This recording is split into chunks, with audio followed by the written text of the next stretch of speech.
Okay. Hi, everybody. My name is Professor Kelsey Coes. This is Divination Academy. I am so happy to have you here with me today.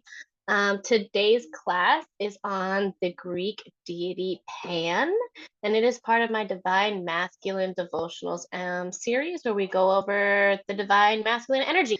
We go over lots of different pagan deities and all that fun stuff. This is Divination Academy, and if you're new with us, thank you so much for being here and finding us. And I'll tell you a little bit about who we are. We are a free pagan academy. We believe that absolutely everything should be free and accessible to all when it comes to knowledge and resources. So that's what we offer here. Everything we do, from our events, our classes, our certification programs, our private apprenticeships, is always free, and we have a lot available to you. I believe right now we have over 180 videos on our YouTube channel that you can definitely go and check out as well. So if you go on YouTube and search Divination Academy, you will find us. We are the only one. We're right there, and we have tons of topics. We have things for like Enochian magic, demonology, herbalism, tarot, lots of my classes like working with the dark goddesses and magic basics, numerology, and so many things you can check out. And then you can definitely check out our website as well, divinationacademy.com. If you go there, you will find access to all of our study guides. You will find access to information about our professors, more information about our school, our director, and all that juicy stuff about us. Okay, the last little bit of housekeeping I have before we get going, because I do see some names and faces I don't recognize. If you want your camera on, you certainly can, but this is being recorded and it will be posted to YouTube. So if you don't want your face out there, that's totally fine. And that same goes for if you want to like unmute yourself or not. It will end up like on YouTube. So if you don't want to, that's totally fine. You can use the chat. It's totally up to you. The other disclaimer is I don't always look at the chat when I'm teaching. I get really distracted. So I pop in and out. You can certainly put stuff in the chat whenever you would like. I just may not get to it immediately, but I always will get to it. So certainly use the chat as much as you'd like. I love questions. I love thoughts. I love comments. And you have information to add, certainly go ahead and do it. The last little bit that I have here is just a little bit about me. Again, my name is Professor Kelsey Coase. I've been teaching here since October. Before then, I was a solitary practitioner for about 15 plus years. I consider myself a gray witch and a mystic. So I pull from everywhere. I don't live in the love and light only. I live in the liminal space. I live in gray. I live in all of that. So I teach from dark, what people consider dark paths and light paths. I teach from all pantheons, all places. And when I teach and cover everything, the historical aspect, the worship, the cultural aspects. I teach the practices, magical aspects. I look at all of it for you. And I show you all the differences that I can so that you can learn as much as you can and bring it into your practice. So that's what I'm all about. I'm so excited to have you guys here with me. If you guys have any questions or comments right away, you can go ahead. Otherwise, we can jump right into the study guide. Which I will post the link again in the chat so we have some more people join, and we will get going. And again, we're doing the Greek deity Pan today. I picked him for a few reasons. One, he seems to be a little bit more common of a deity for a god that people know. Also, he's pretty unique. His place in the pantheon, his story, what he resembles, how you can work with him. He's pretty unique. And then with Beltane around the corner, he is really awesome to work with and riding around now. So if anybody has any comments or questions, we can certainly do that now. Otherwise, we can get going. Oh, and if you're new with me as well, the last 30 minutes of class, I typically bring you on like a guided journey to meet them, work with them, and talk to them and speak with them. And I'll be doing that with him today as well. We're going to go really deep into the forest, parts of the forest of yourself that you probably haven't experienced before so that you can meet him and work with him. And then that will be the end of class today. So I do plan on doing that today. It's actually kind of one of my specialties and I love doing it. So, okay, we'll jump into study guide. We will get going. So, like I said, we're covering Pan. He is a Greek deity. He later on actually gets known as, can be tied to the devil and Satan, and we'll talk about that a little bit as well. He is a very interesting character. He is very fun to work with. and he represents a very interesting and unique animalistic part of nature that I feel like a lot of us forget about. Um, and forget about ourselves. He's really a part of representing the unseen, which is why he's fabulous to work with. He's got some interesting stories. His life is full of rejection, and we'll talk about that when we go over his mythologies and we go over the things that happened to him and what he went through. He also, though, kind of takes that out on the nymphs. And we'll talk about those stories as well. He's not very kind to them. He is the reason for why we have the word panic. He is the reason for why we have echoes. He's the reason for a lot of things. He's a very, very intriguing character. He pops up in a lot of different myths, even though he's not one of the main, central 12 of the Olympians, but he is pretty important. So let's really, really, really, really dive into who he is. So he is this furry little half man, half goat god.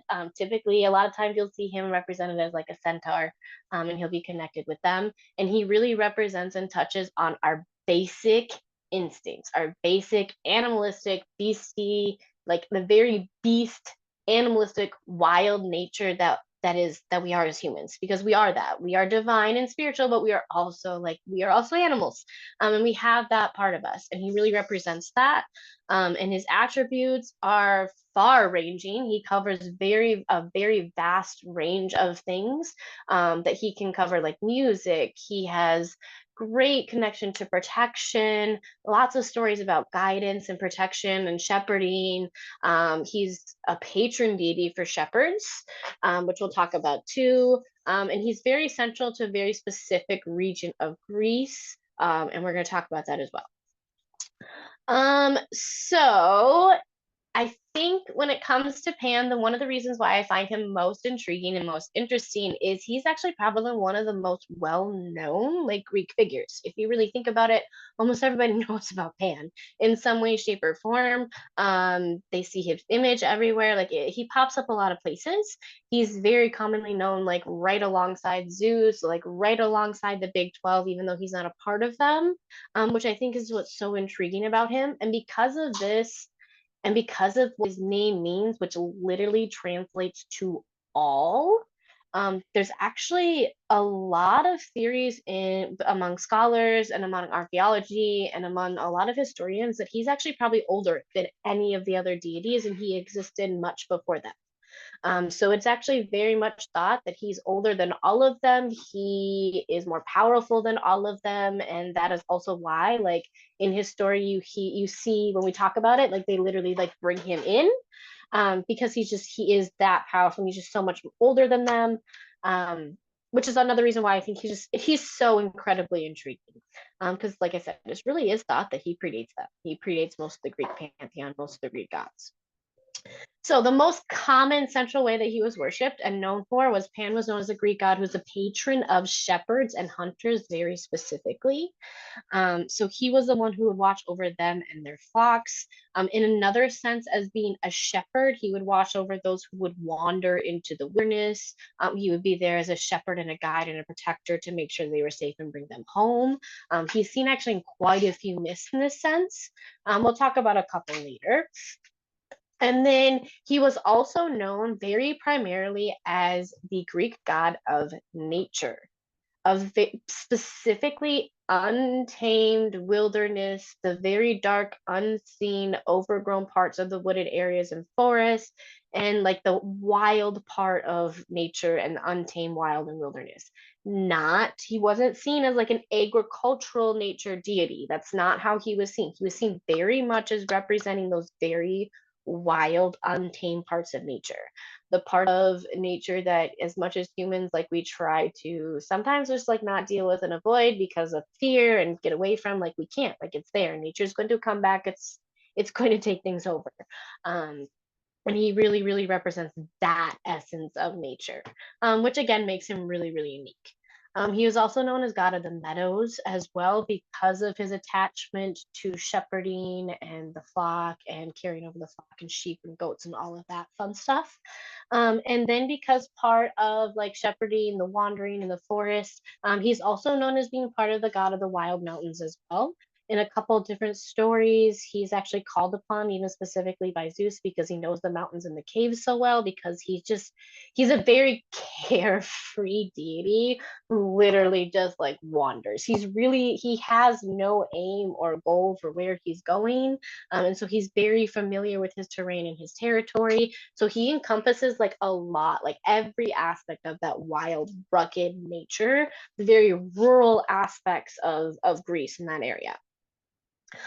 Because of him being attached to all of these types of areas, he was also seen as the deity of unknown presences and unknown forces and anything that was considered unseen.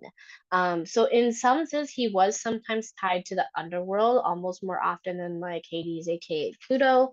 Um, and by the way, I did teach a class on him already. It is already posted on YouTube, so you can check out the class on Hades too if you would like. But you do see him like sometimes attached to that because he is attached to the deity of the unseen. But also more specifically, he ends up being tied to panic, to like the deep down like fear, like the very deep depths of yourself that like you really don't traverse, like the darkest depths of the forest that just like scared the living shit out of you, that like you won't even like like there's no way I'm going there without like 10 people be a flashlight and like a bonfire blazing behind me. So like he really like he's about those deep, dark places and those essences and those parts of yourself and those parts of the forest. Um, he also is a deity very much attached to music and the musical sound, very much specifically like the sound that you'll hear of like the whistling, the music of like the wind, the trees, and the wind coming through around the environment. And that is due mainly specifically to a very specific myth involving him and a nymph, which we will talk about a little bit later. Because he is seen as a deity of the wilderness and nature and like all the unruliness, and him being a masculine deity and like a god, he's also attached to fertility and spring, which is why you see him also very much present in Beltane, because Beltane Beltane is a time all about fertility and like sex and like let's get the babies made before winter's here, and like it's all about that time. So he's very much attached to that as well. Let's see.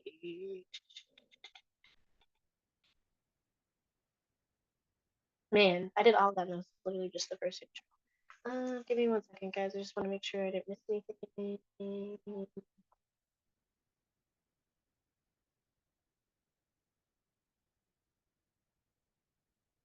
Okay, he's also. I just want to. We'll touch on this briefly, and then I'll go into the chat, see if you guys have any questions before we jump into his history and the region where he was and all of that and stuff. Just because this ties into it too. So he is also considered, because he's considered part of the wild nature, the wilderness, all of the untamed. He's also considered the deity of more of the rural areas. So most of his actual worship is there's like you won't find temples of him. It was all centered on actually being in nature, in caves, in grottos, things like that, because he was there to actually like, shepherd the flocks.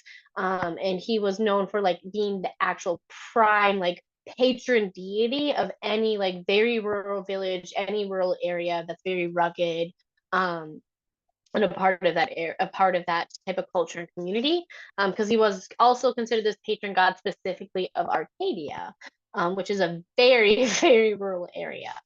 Um, and we'll talk about that a little bit in just a little bit. So I just want to talk about that too, because you'll see it actually moving across Greece to where he does pop up, and he is very commonly found in like you'll see art and you'll see statues and you see iconography of him. You won't see, like I said, you won't see temples, but you'll see iconography of him. You'll see the art of him, and you'll see like the text of him in that village and in that region, and a lot of very rural small areas. And then the last thing I want to touch on too as well. So I kind of briefly touched on it, but Pan is wilderness. He is wildness. He is the beast, animal prime instincts, the masculine beast, animal prime instincts of our energy, of who we are. He is fertility, which must mean this dude's got a crazy sex drive and libido, and he's got to be associated with sex. And he is. He's very much tied to sex and lust. He has an insatiable libido to the point where he literally chases people around to get what he wants and to just pop. And literally, we'll talk about a little bit more in this. But he is very much like that insatiable lust. So he's very much known, like I said, for that raw fertility. You'll see him represented as like a phallic and a phallus often, and very much tied to the nymphs and the wood nymphs because they're also very sexual beings. And he's very much representing that male, that very raw male, primal, like instinct to mate and lust and like have sex. And like he is very much that energy. Um, okay, so now I will jump into the chat, see if you guys have any questions before we jump into more of the history here. And you can read even more about who he is in the study guide. I go over a ton of it, but I also create the study guide so that you guys have even more to read and to go over. And then typically after tonight, I'll work on adding images and it'll get added to the website too. So, and also on my website, because I do also the business too, modgepodgemystic.com. So you guys can check it too. I put everything too if you ever can't find stuff. And more information. Okay, any comments, any questions so far on Pan and who he is, what he represents, like all that fun jazz so far? We've got a lot more to go, don't worry.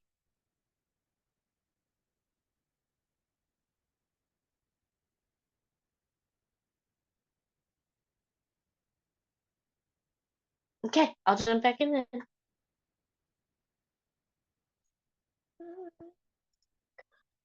Okay.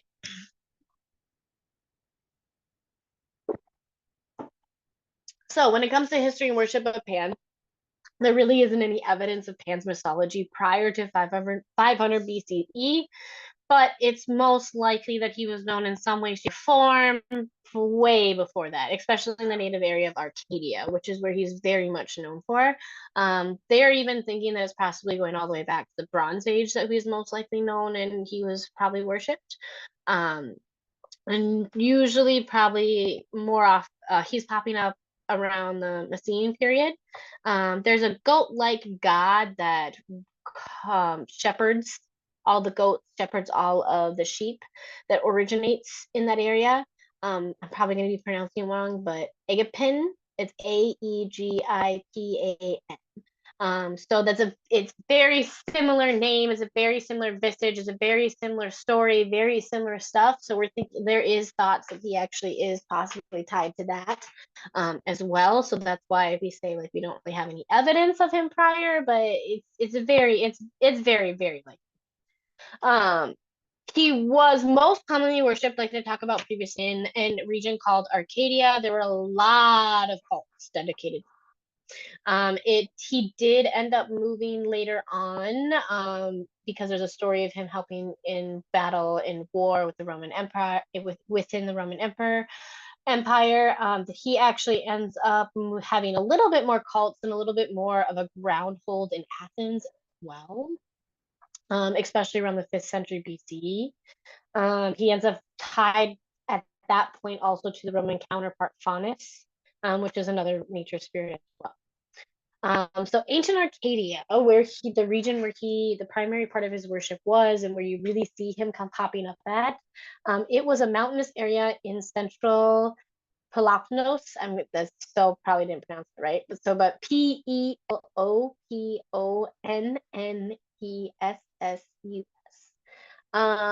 So majority of Greeks actually didn't like being in that area because this area was so rural, it was so rugged that the inhabitants of the society like seemed like they were like behind. They weren't part of classical Greece. They were removed. They were very much more of a pastoral economy. They didn't have a very sophisticated political system. It was very rudimentary. And they still were doing a lot of mountain dwelling in this area. And so because of this, they were seen kind of more of like backwards and primitive in a sense. I don't like using those words, but that's how it's depicted and comes across. And so they really weren't held in high regard. So I think that's why Pan also is so fabulous and so amazing as well, because like he really is welcoming to almost to anybody. Like these people were rejected by most of Maine society because of where they lived and how they choose to live society based on where they were. And he really welcomed them in with open arms. And he was their primary deity of worship. Because of that, he was actually known as Lord of Arcadia, and he was the guardian of all the sanctuaries. They really only had one enclosure that I can find that depicted like Pan, and he's actually standing on Mount Lycaeus, Lycaeus. And it's known as actually a very functional sanctuary for animals as well. Like wolves and things are there. Like it's known as like this is his territory that he protects, and he protects all creatures that are there. Um, and so he was very commonly worshipped during this time. He was worshipped because he was there to also like protect their flocks, their way of life, their living, their way to protect their like the way to feed families, the way to feed themselves, their sustainability. Because he was tied to animals and wilderness, it was also thought that he was able to help influence the sterility of animals that they wanted them to be and the fertility of their animals, which helps sustain their life, helps sustain their culture, helps sustain like everything for them. So that's another reason why he was seen as so central. But like I said, it wasn't until about 5th century BCE um, that the cult of, hold on, what just happened? Give me 1 second. I want to make sure my video is still going. It is, okay. My site it just flashed at me. Just want to make sure it didn't connect. Okay, I apologize. But like I said, it wasn't until the 5th century BCE that the cult of Pan actually began to develop in Athens. It really started to really shape the image of who he was to really kind of who he is today. And it was actually in Herodotus's account that Pan was actually an official deity in the city, because he was appeared to seen as a messenger. So he is actually seen as a messenger between Philippides, so Phillippiddes, between them and Arcadia, before a super big battle that happened, and he was meant to be a messenger and a consort, and he was very prominent during that time. So then he ended up taking a much more central role within Greek mythology, and then you see a lot more of his stories develop, like we're going to talk about in a little bit. When it comes to festivals and holidays, there were some festivals that Pan was documented as being worshipped in antiquity. So in Athens, for example, Pan was honored typically like annually with sacrifices and a torch race, and a lot of times during Beltane. But he was most often just worshipped in individual and private capacity. It really wasn't like this big thing. Shepherds would sacrifice kids, their young goats, in honor to him. A lot of time, farmers and shepherds and fishermen would sacrifice like their best of their livestock, the first of their livestock, as a sacrifice to him, to make sure that they would continue to have a prosperous rest of the year with their livestock and their catches. It was also seen that there would be statues dedicated to him and other votives like lamps and things like that at some shrines for Pan, but there weren't very many. There are also some rituals that I have come across were a little bit strange. So I found on the small little island of Pyslea, Pyttalea, and it's near Attica, that Pan was actually like regarded as like the patron deity of the Athenian fishermen, the fishermen specifically. And what they would actually do is if they like had unsuccessful hunts and like unsuccessful catches, young men would actually like go up and like ceremoniously like beat statue of Pan because they didn't allow them to have a good fish and a good catch, hoping that like next time like he would allow that to happen and like he'd learn his lesson. It was interesting when I came across that one. So when it comes to his appearance, we talked about it a little bit before, but more often than not, you see him looking in a very like centaur type fashion. So he did not appear like a normal man, and he very much, even in his physical form, represents what he was meant to symbolically represent and the energy that he was supposed to represent.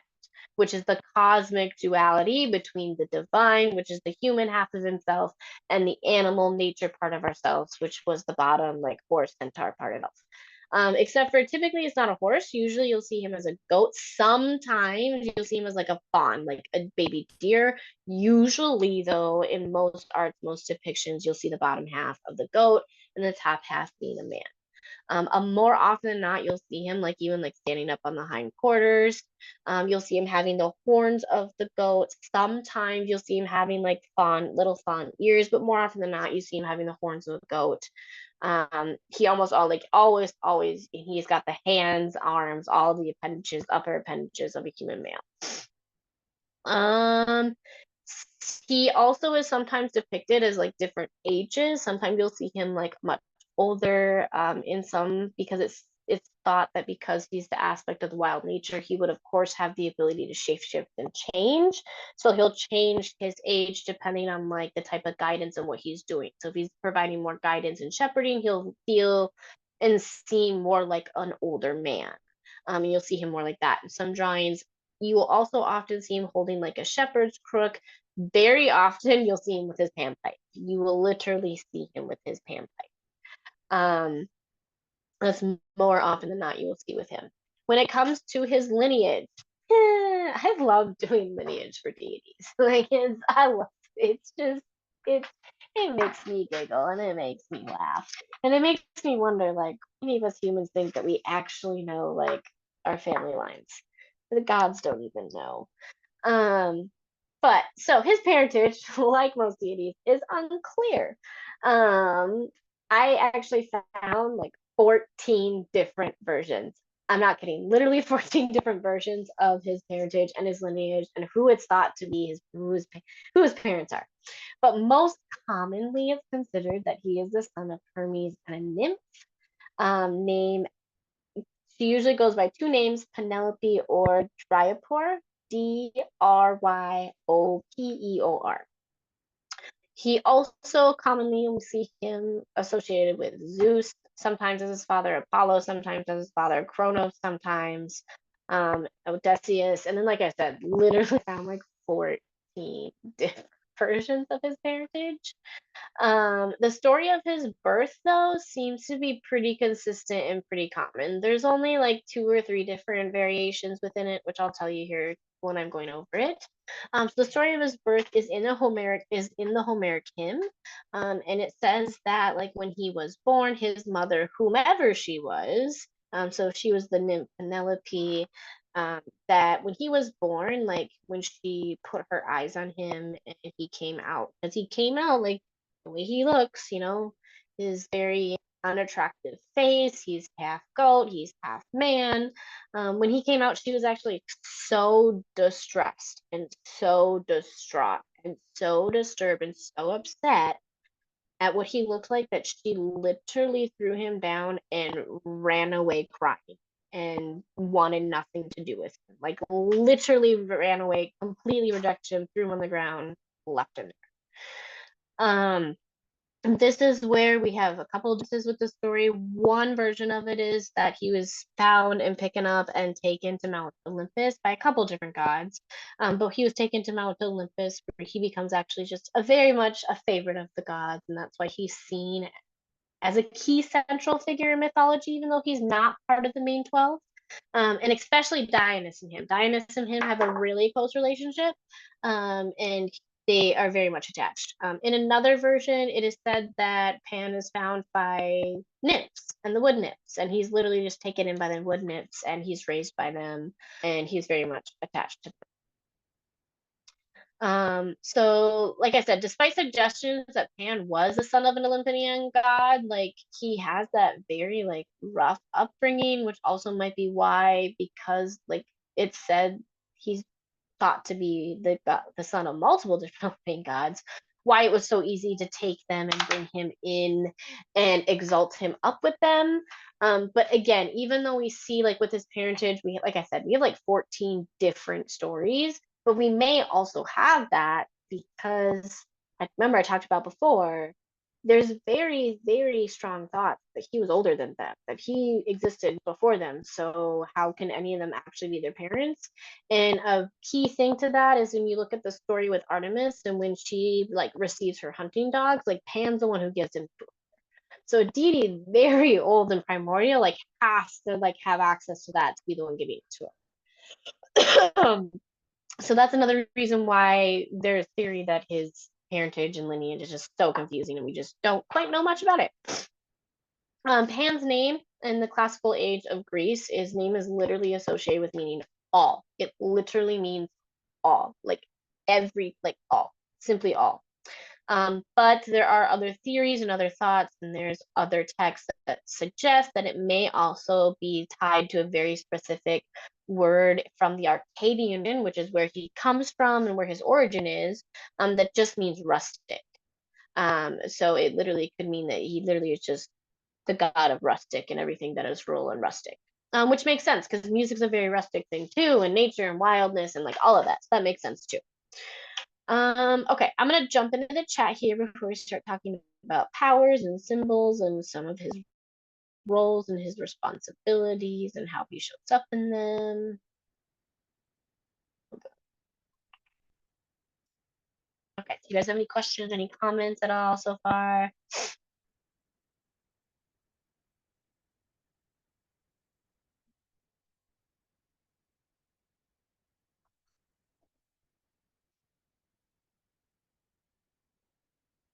Yay, awesome, thank you. I love it that you enjoy it.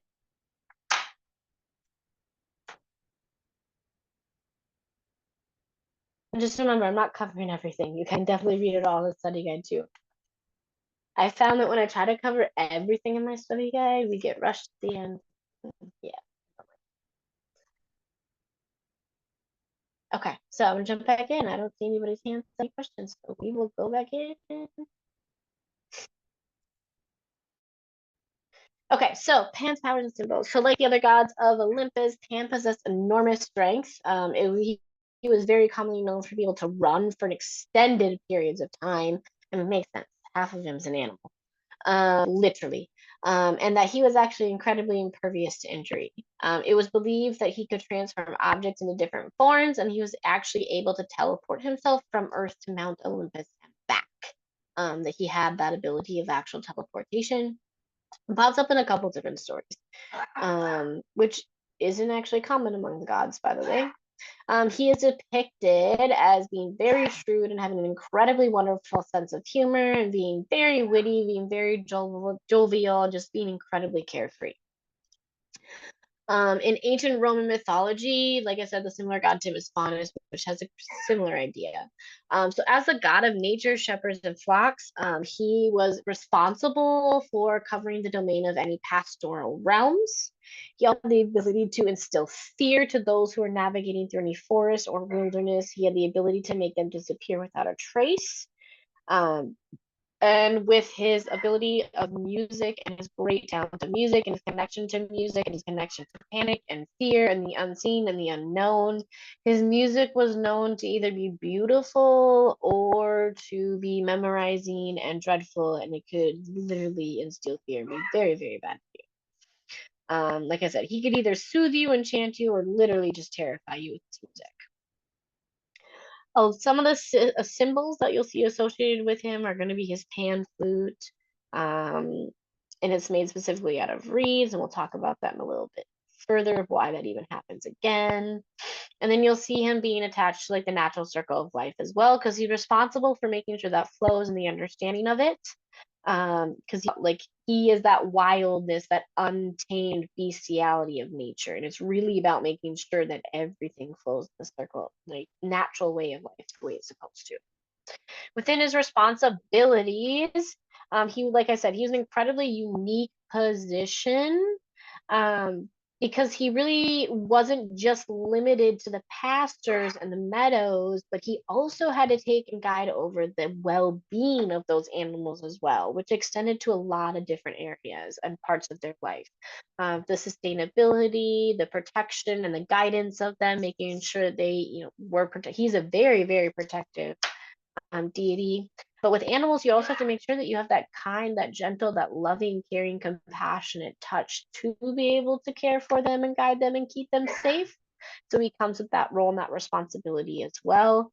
And then the fertility of them, the virility of them, and the survival of them even. Let's see.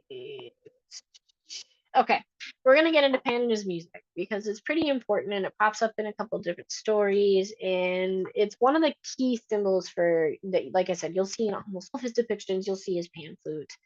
Um, and by the way, he doesn't even need his pan flute to incite pan. Like he can incite pan just because. He literally can. So let's get into Pan and music.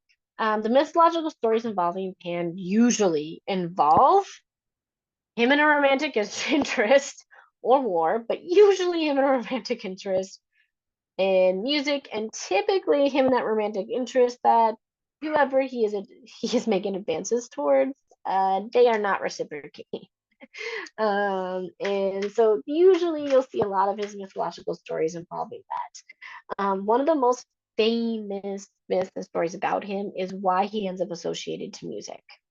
And this is where you get the actual origin of the trademark pan flute, how even what it's made out of, what it looks like. Like it literally all comes from this story.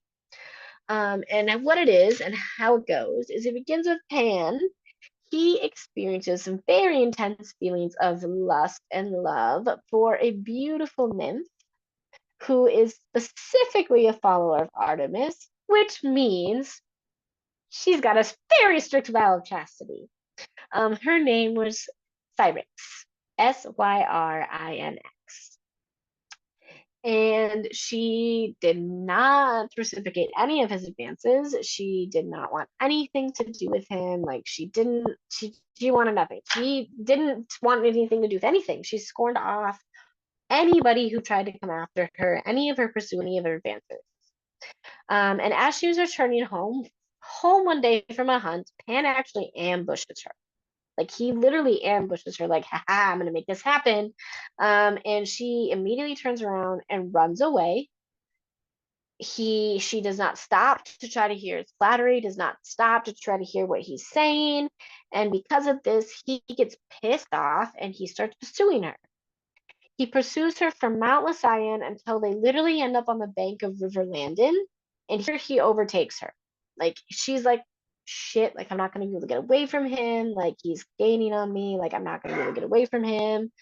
And I mean, Greek gods that don't have a great reputation for waiting for consent. So I probably would be pretty fearful too. And so what she does is she calls on the nymphs around her and the river nymphs around her to be able to help her. So what they do is they take her and they pull her in and they hide her in with the reeds. They literally like transform her into river reeds and like hide her within the reeds.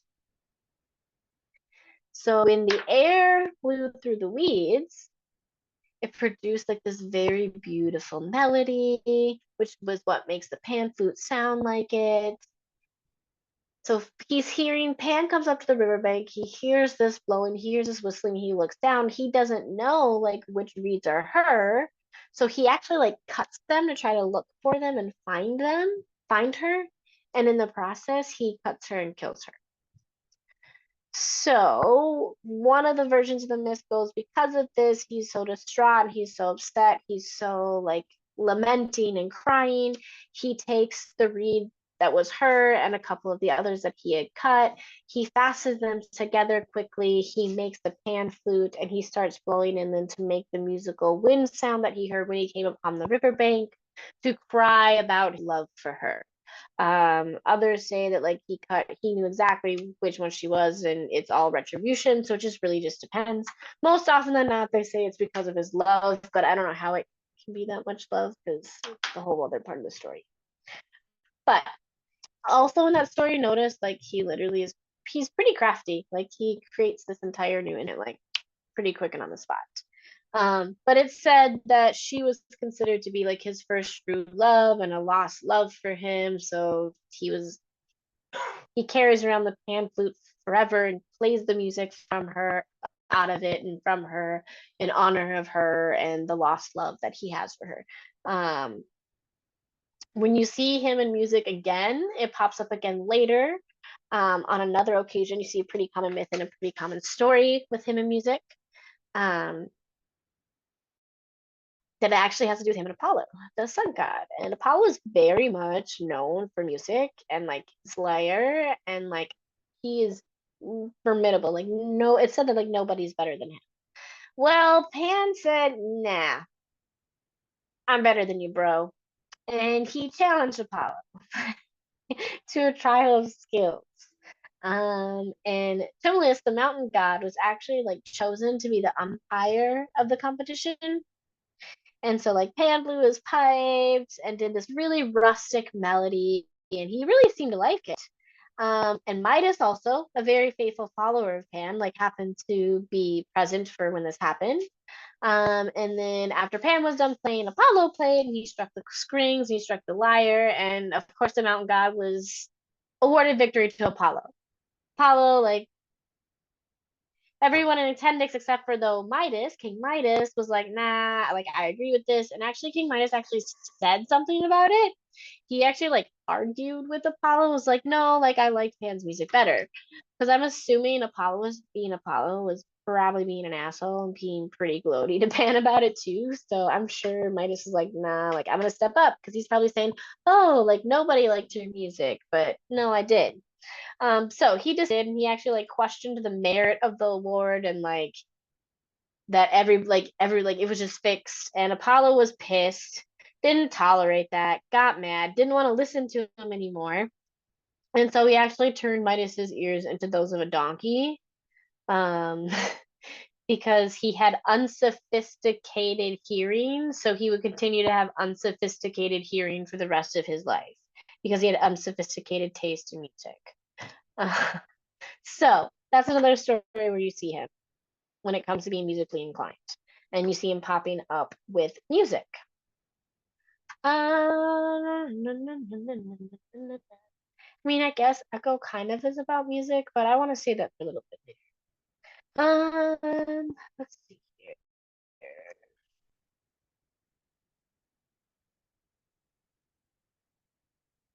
So let's break down Pan's roles in a couple different areas within magic, witchcraft, and spirituality concepts. For one, duality. I always talk about duality. I'm a gray witch. I live in duality. I live in liminal spaces. Even from a mental health standpoint, like I have gone through DBT therapy, and I am all about being in duality and wise mind, like at all times in my life. Like it's literally just what I live in. So every time I look at a deity, I'm looking for that sense of duality. I also personally and spiritually and magically believe and follow the principle of philosophy that like if you are not striving for duality, you are being irresponsible with energy and with magic in the universe. And like that is how the collective actually thrives, and that's how we rise, and that's how we enlighten. So I'm always looking for how to represent a god in duality. So how is Pan's attachment to duality? It's pretty obvious with Pan. You can see his representation of duality across the board, literally in how he even just physically represents himself. But Pan represents many different versions of duality. For one, you see the difference of Pan being the habitant of the natural world, the natural habitants, and then the metaphor of like the pastoral, natural, like agricultural, pastoral, economical society, and then the more urban society. Like you see that very clear distinction, you see that duality. You also see his duality in the nature of both divine spirituality, the human essence that we are, enlightenment acknowledgement, and in the nature animalistic side of who we are. He really also is seen in the duality of disorder and harmony because he represents the wildness and the balance of the spirituality and the nature and all of that divine together. Disorder and harmony have to exist for the wilderness and for nature to thrive. And he guards and guides all of that. He really represents the duality of the primal and the cultivated. And literally, like I said, in his representation, you see the blend of nature and humanity. You see the blend of wild primal instincts and divine. You see the blend of spiritual connection and the earth. So you see all of that with him and with duality. I also love the sense of him with duality when it comes to the duality of rejection and self-acceptance, because he is rejected like over and over and over again in his life. He starts his life in probably one of the deepest forms of rejection that anybody could ever face, which is being just so deeply rejected by your mother, and like not wanting, like not being wanted in that sense. And then the rest of his life, he's repeatedly rejected by women in his advances. So he really represents that duality. But then when you look at him, he's still a very carefree, joyful, like happy, like wandering spirit, and he has that energy. He knows who he is, and he really really embraces that, and he embraces that part of himself. Like no matter how many times he gets rejected, like he keeps chasing after these nymphs, like he keeps running after them, keeps going after them. Eventually he has some successes, which we're going to talk about in just a little bit. So he really really shows that duality of it, is that rejection, like yes it may be brutal, especially in that sense of like from like parents. Trust me, I get it. I get it. If like for those that are new with me, like I get it. Like I deal with a narcissistic mother that I do not have contact with. That I like. I don't think this woman's ever felt an ounce of love for me. I was a product of a teenage pregnancy. My dad wasn't much better. My biological father, my stepfather, like it's all over the place. Like I get and understand that rejection, but it also creates this deep sense of self worth in yourself when you can hang on to it and grasp it. It's not always easy, but when you can, and he really helps represent that and how carefree it can be to just be whoever you are. Like he embraces who he is, and his image and what he looks like, and he really just goes with it. And it does create a very big sense of freedom. Um, which he also represents in his wildness and his untakedness. Okay, next with pansexuality, he's very, very famous for unfettered sexuality, like unfettered, like nonstop, high libido. Like I'm gonna live in the passion of sex and what it represents and all the energy it can bring me. And when I have the desire, like I'm partaking in it. He promotes philandering, which is my favorite thing. But he's all about that. He's a lot of times you'll see him a lot of his tattoos, yeah, he even has like a big erected phallus. You'll see him even represented simply with an erected phallus. Um, and then he's also a lot of times, especially in the Arcadia region, you'll see him tied to a lot of like courting and successful mating and fertility and things like that. He's not very successful at it himself, but still, um, but still, sorry. His stories just make me laugh. It doesn't make me laugh for like the female counterpart, but like he just makes me laugh. Sorry, headphones starting to bug me.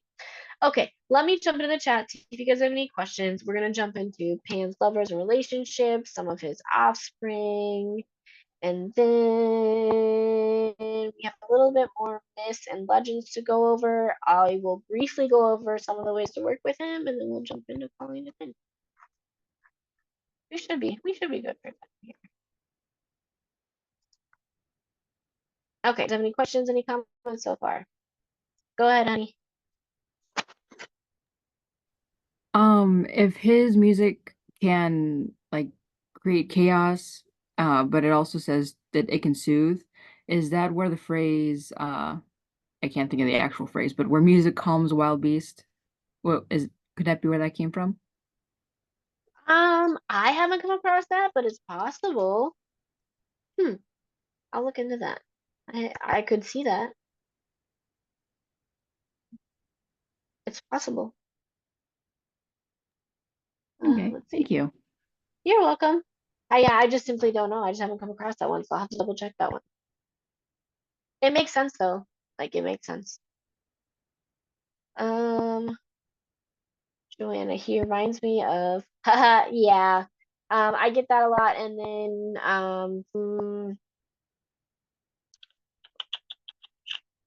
Chronicles of Narnia, Mr. Tumnus, like I get that. People compare him to that, compare them to a lot. And then obviously Christianity pulls him into Satan and the devil and all of that simply because of what he looks like and because he's so much tied to sexuality and lust and Christianity.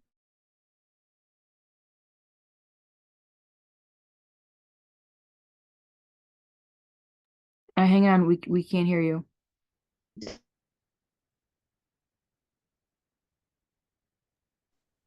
We can't hear you.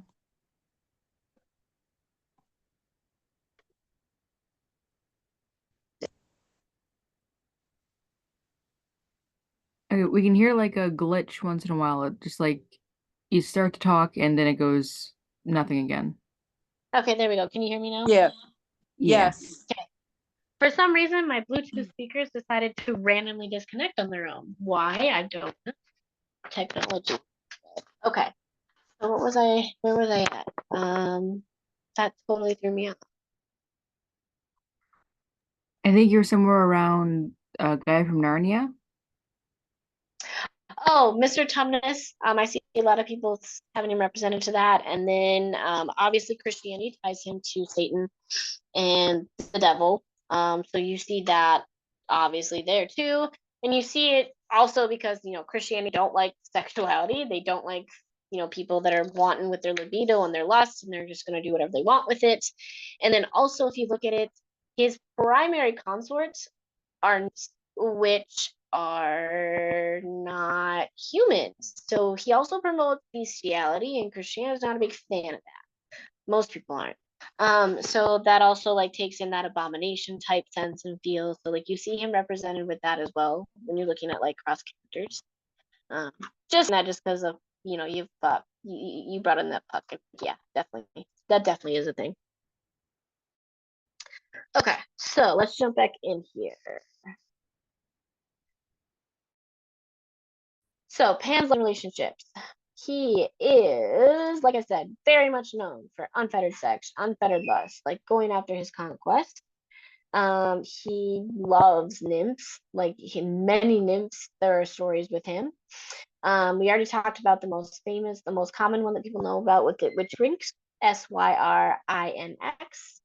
already talked about his story with her and how he literally ends up killing her because she becomes a pan flute. The next relationship that he has with a nymph that ends just as badly, um, is actually the reason why we even have the concept of echoes and why we have echo. So Echo was another nymph that had caught Pan's attention, and he liked her and wanted her. And same thing, didn't want him, scorned all of his efforts, didn't want anything to do with him. And in an absolute fit of rage, he actually ordered all of his followers to tear her apart, like literally tear her to pieces. So they did. They listened to him and they did it. And after this happened, like the Mother Earth, like Gaia, like it's actually like in the story, like Gaia felt so badly that like she collected like all of her pieces and like put her back together so that she could at least be whole in death. But yet, even in death, like all of her voice and while she was screaming as she's being torn apart, couldn't be pieced back together. So it literally just reverberates and echoes. And so she literally can never speak her own words. She can only ever echo back whatever is spoken at her. Like her voice literally could never, it was never found and returned back to her. So that's why we have the word echo. We then have Pitys, which is Pitys. Another nymph who had the object of his affection. And it literally says that like in order to escape him, she literally transformed into a pine tree and never transformed back. She was literally like, I'm out. Like I can't. Like he won't leave me alone. There is also though a legend where he has some success. There's a legend that suggests that Pan actually was able to successfully seduce the moon goddess Selene. And he did so by covering himself in sheep's fleece, which made feel so soft and so like irresistible that he was able to actually seduce her and be successful and deceive her with softness. Um, So those are some of his common pursuits, but there are many more, by the way, that you can go read. And he's like not kind, not a kind result for most of the females, as typical with most of the Greek pantheons. So he does have some offspring though. He had a lot of different lovers because at one point he actually ends up creating this whole like mini multitude of pans and a lot, like it's a whole thing. He does birth several offspring, and they all actually end up having their own unique talents and significance within the Greek mythology. So one of them is Silenus, which is Silenus, and it's they are often depicted as a jovial, rotund individual. And one of Pan's most notable children. He was a companion and tutor to the wine god Dionys. He was known for his wisdom, and he possessed knowledge of the past, present, and future. So he's also known as like an oracle in that sense.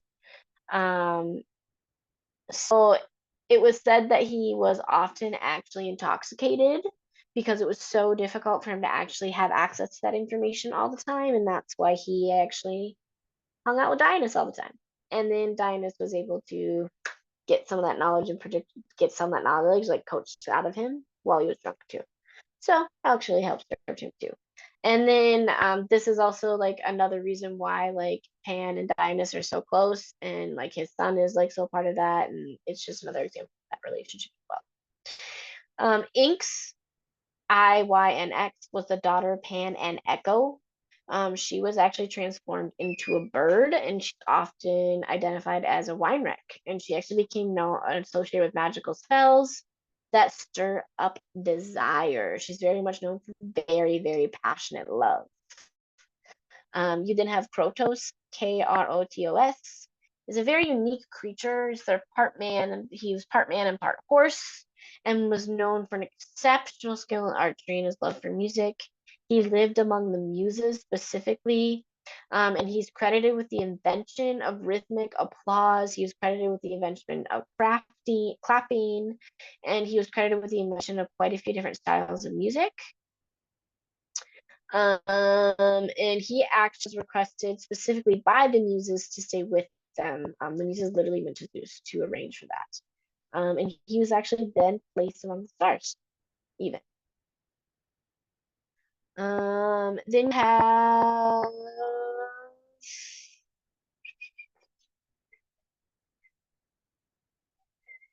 Then we have Xanthos, which is Zanthus. He is one of the most common of 12 of Pan's offspring. There aren't very many specific tales about him, but when you see him referenced, he's usually referenced as the golden one, the fair one, the radiant one, a very beautiful being. But other than that, like you don't really see much more about him. But his name does pop up often. You see him referenced to like that. You do see him referenced specifically as Pan's son. So a little bit more with Pan and the nymphs. Pan is very specifically associated with nymphs. Like he loves them. Nymphs are very primordial creatures as well. They're spirits of nature themselves, and they're literally generated by nature. They're most often not seen as very beautiful girls. They're custodians of the feminine sexual energy and the feminine sexual charge, which is actually probably why where we get the word nymphomaniac from. And it is said that nymphs and satyrs, which are the symbols of Pan, and they're associated with Pan as well, they've always mated underneath the thick parts of the forest. They've always been a part of the will of the forest. They've always been the ones to maintain that sexual charge and that energy and the reason for life moving through with that primordial energy. It's always been their occupation to do so, which it makes perfect sense for Pan to be associated with them, for him to want to lust after them, and for them to be so many stories about them. And then I talked about earlier about how you see them connected with each other in Christianity as well.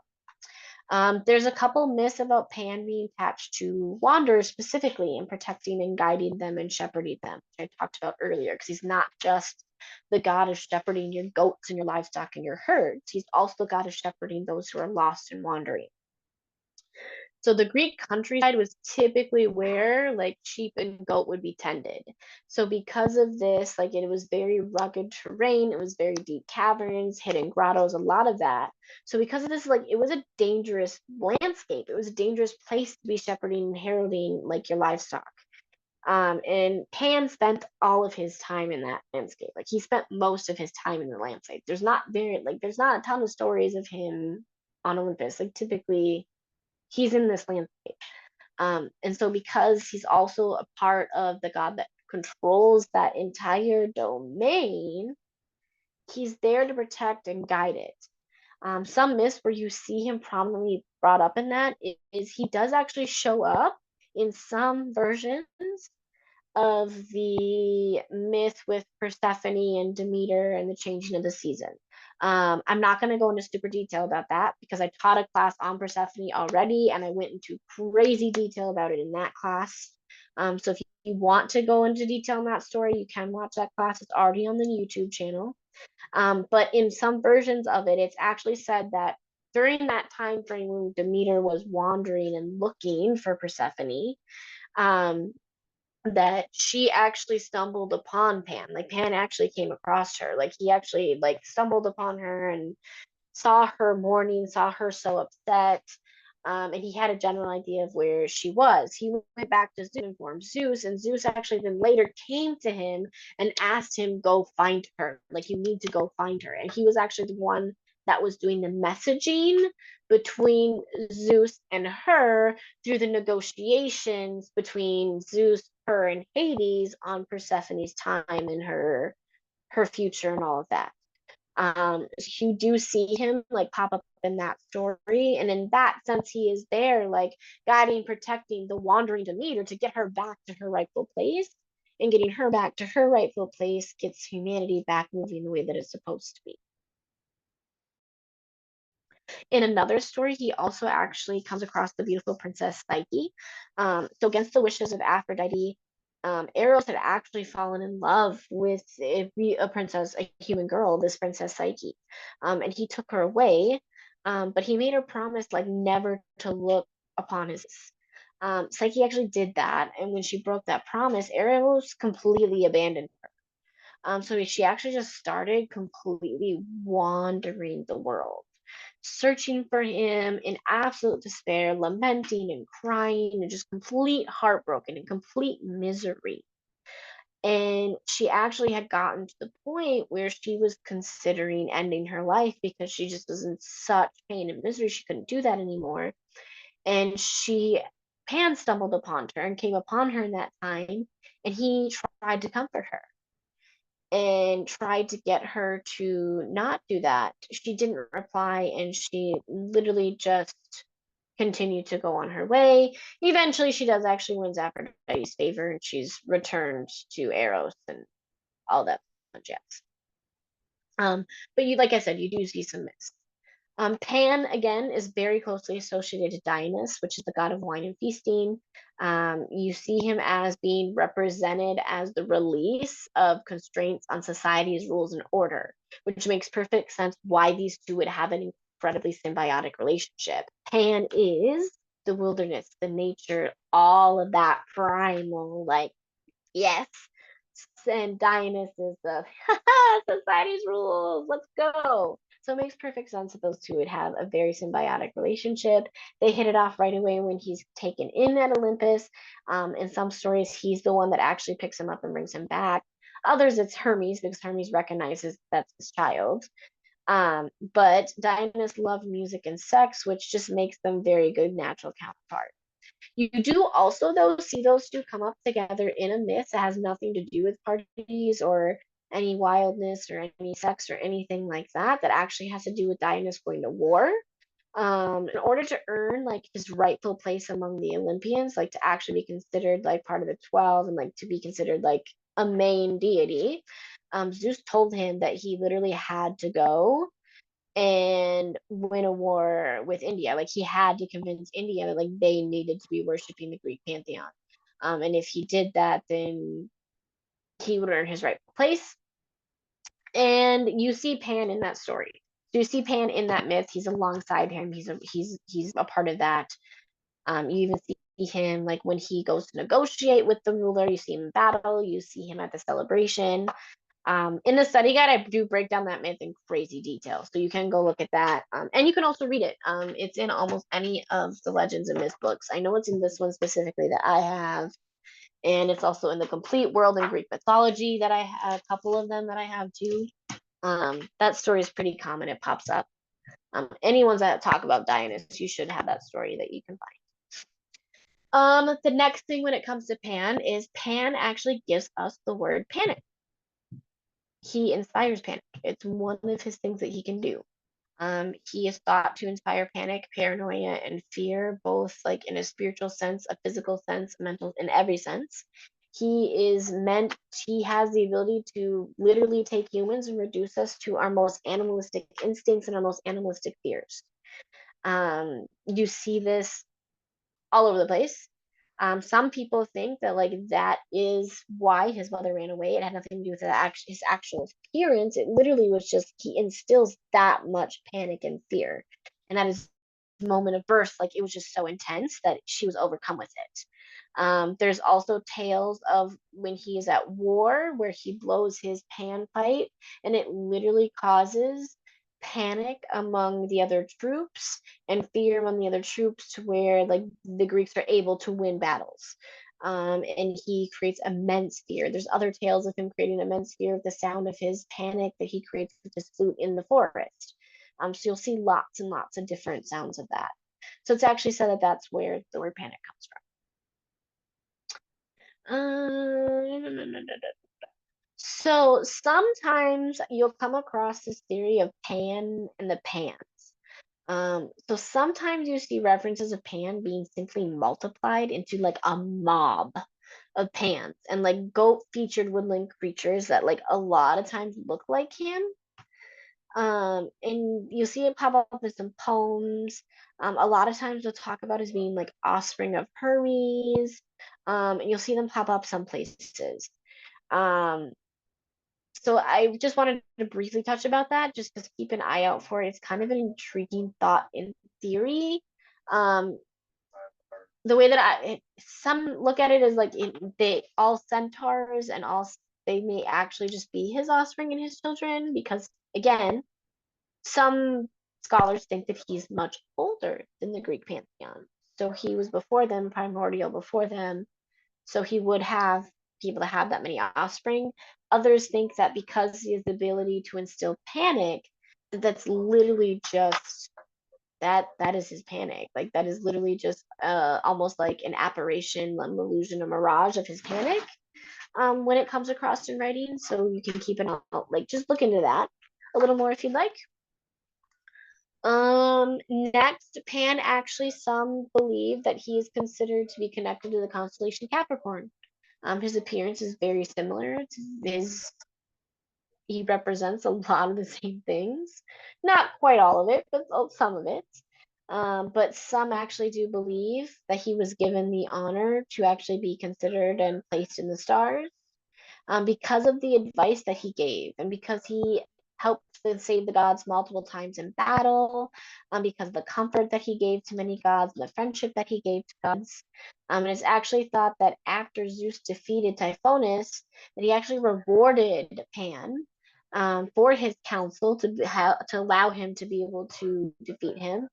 It's also said in some myths, some stories, and some legends that Pan was part of the defeating of the Titans as well, which is he also may be attached to that constellation, and he may have been placed in the stars for that reason.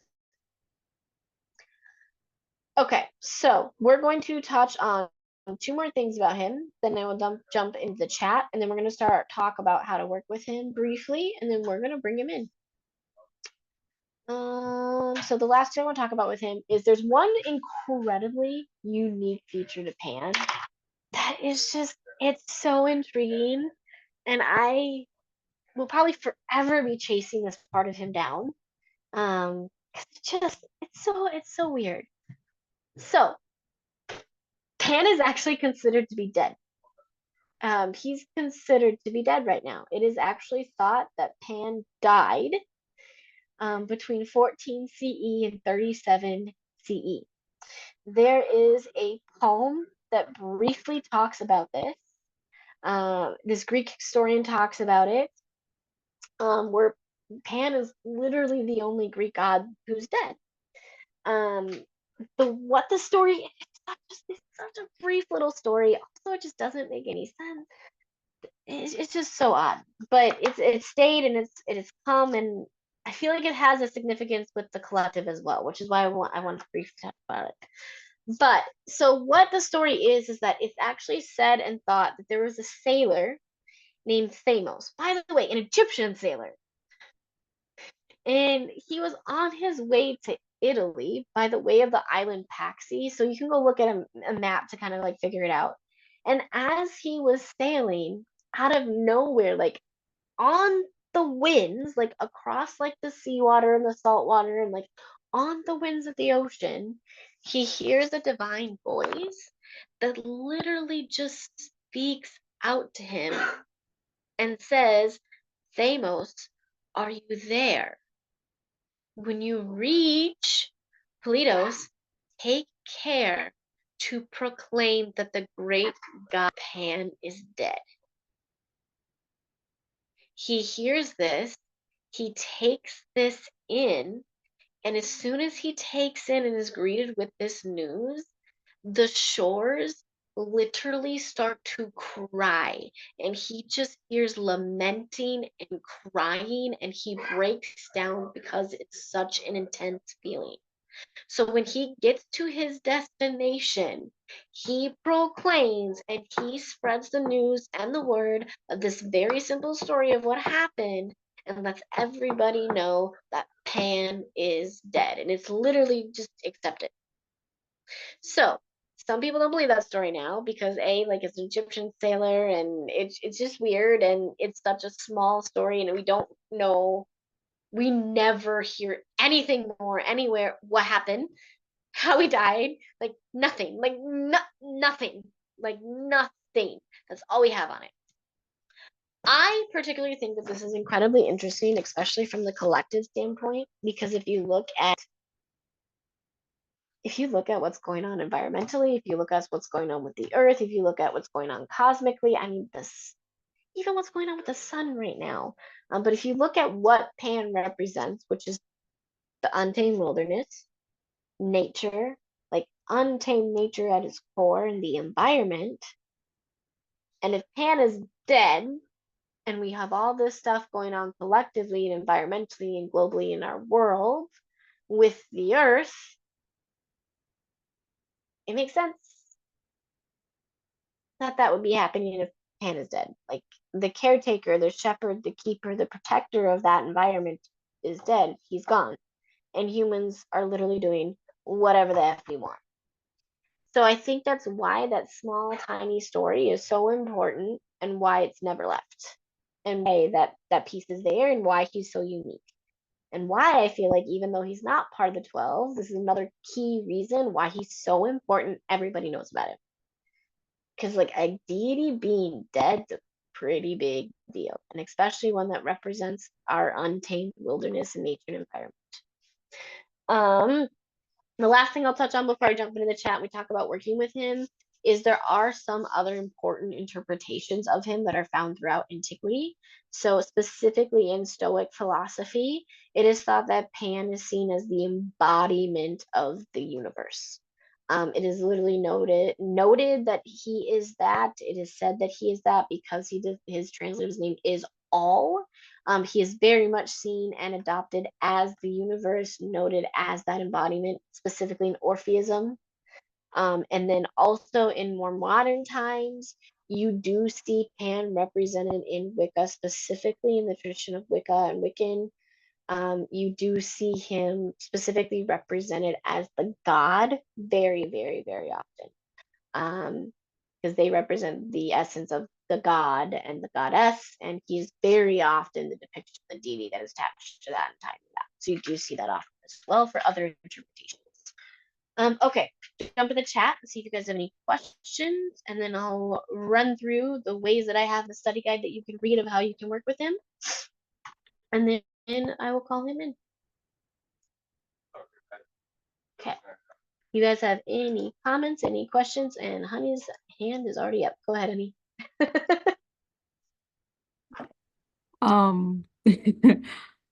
I thought you were already there. I didn't think I beat you that time. You did.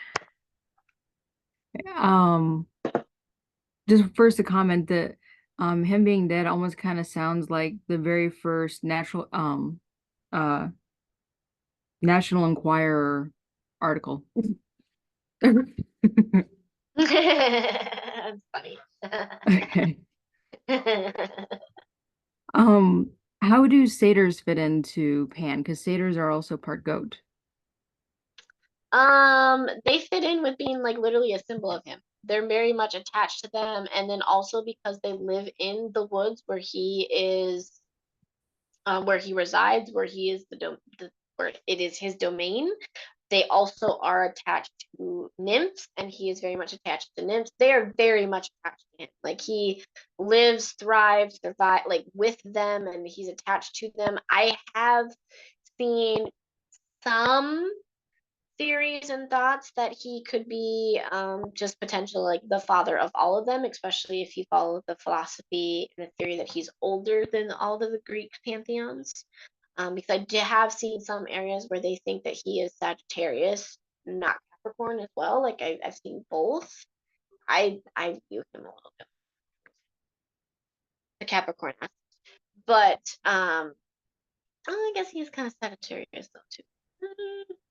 Yeah, I don't know. But yeah, no, they are very much seen as like a symbol to represent him. They're very much connected to him.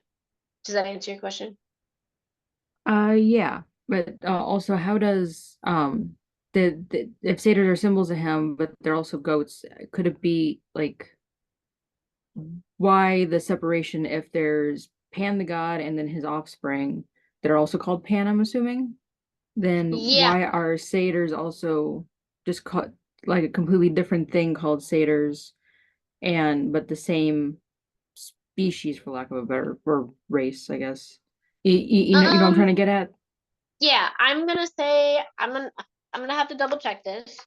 But based on like my knowledge and my theory, and especially on the regions specifically, I'm gonna say that they're separated mainly because of the regions. So you have to think about it. Pan is part of that very like more rustic rural area. Like they weren't accepted by classical Greece. Satyrs were more like that classical Greece. They're seen as a lot more like wisdom holders and healers and like teachers. So it also could be why you see that separation. Does that make sense? Yes, it does. Okay. You always make me think about things I had not thought about before. Also, how is he tied to centaurs? Because again, centaurs, horses, not goats, kind of really different body shape. Simply just because of the fact that they represent the duality of being a half man, half animal. Simply because of that. Like you simply see that connection because of that. I haven't found like any specific myths where you see them like written specifically together. I simply see it like I simply believe that they're just connected because of the image and the duality that they both represent, if that makes sense. It does. Okay. And then, have you heard of any female pan centaurs or satyrs? Satyrs. Yes, I think I put it in the study guide. But yes, when you do see some satyrs referenced as female, it's not super often, but yes, Just satyrs? yes. Okay, cool. One last thing. I know you haven't got to this part yet, but I flipped through and I didn't see anything of it on a quick skim, mind you. But could you also call to Pan to help you identify when you have paranoia, to try and understand what is real and what is not. If he causes it, he can probably fix it, Yes, by I the have a section in there to help you with anxiety and panic attacks. Oh, okay, cool. Yes, yes, you can. That's a great way to work with him. So we'll talk about that in just a minute, I promise. Yay. Thank you. You're welcome. Okay, does anybody else have any other questions or comments at all so far? Yeah, I'm glad you're excited, Joanna. Yeah, you can certainly have candles and incense and crystals out if you want. You don't have to. I have my altar and I call my circle, but you guys are always welcome to have whatever you'd like. Okay, let's finish here so we can get going and not be too late. So I work with Pan specifically. Pan can really help you with a lot. He helps represent both the benevolent and destructive sides of his personality. He helps you with duality. But his credo in life is really like liberty. His credo in life is known for like being boundless in zeal, for being relentless in your pursuits. I mean, look at how much he chases after those nymphs, and your ambitions, and being like carefree and like going after your lusts and your desires, and shepherding and being protective. Like there's so many different energies that he can teach you, but he really can teach you to like just let the fuck go. One reason why I love working with Pan, I have issues with control and order. I mean, I have OCD, and so like I have issues with that. And like I love that about him because he literally just he when I'm really struggling and like can't be carefree and can't live with the moment, and like if something happens and it changes my schedule and I lose my shit, like he's somebody that I can really call to just remind me and pull me back and just remember like it's life. Like just keep wandering and going and it's okay. So he can really help you like experience that, work with that. And then on the other side of him, why working with him as well is because he is the God of the wilderness, of the unseen.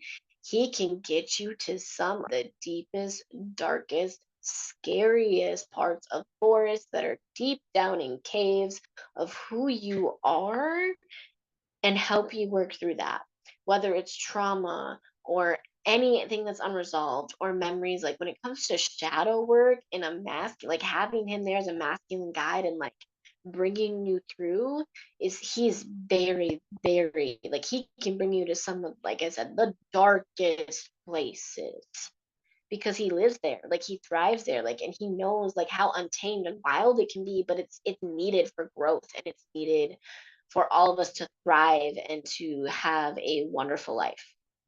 So that's a big reason why you can choose to work with him and how he really, really helps you access that.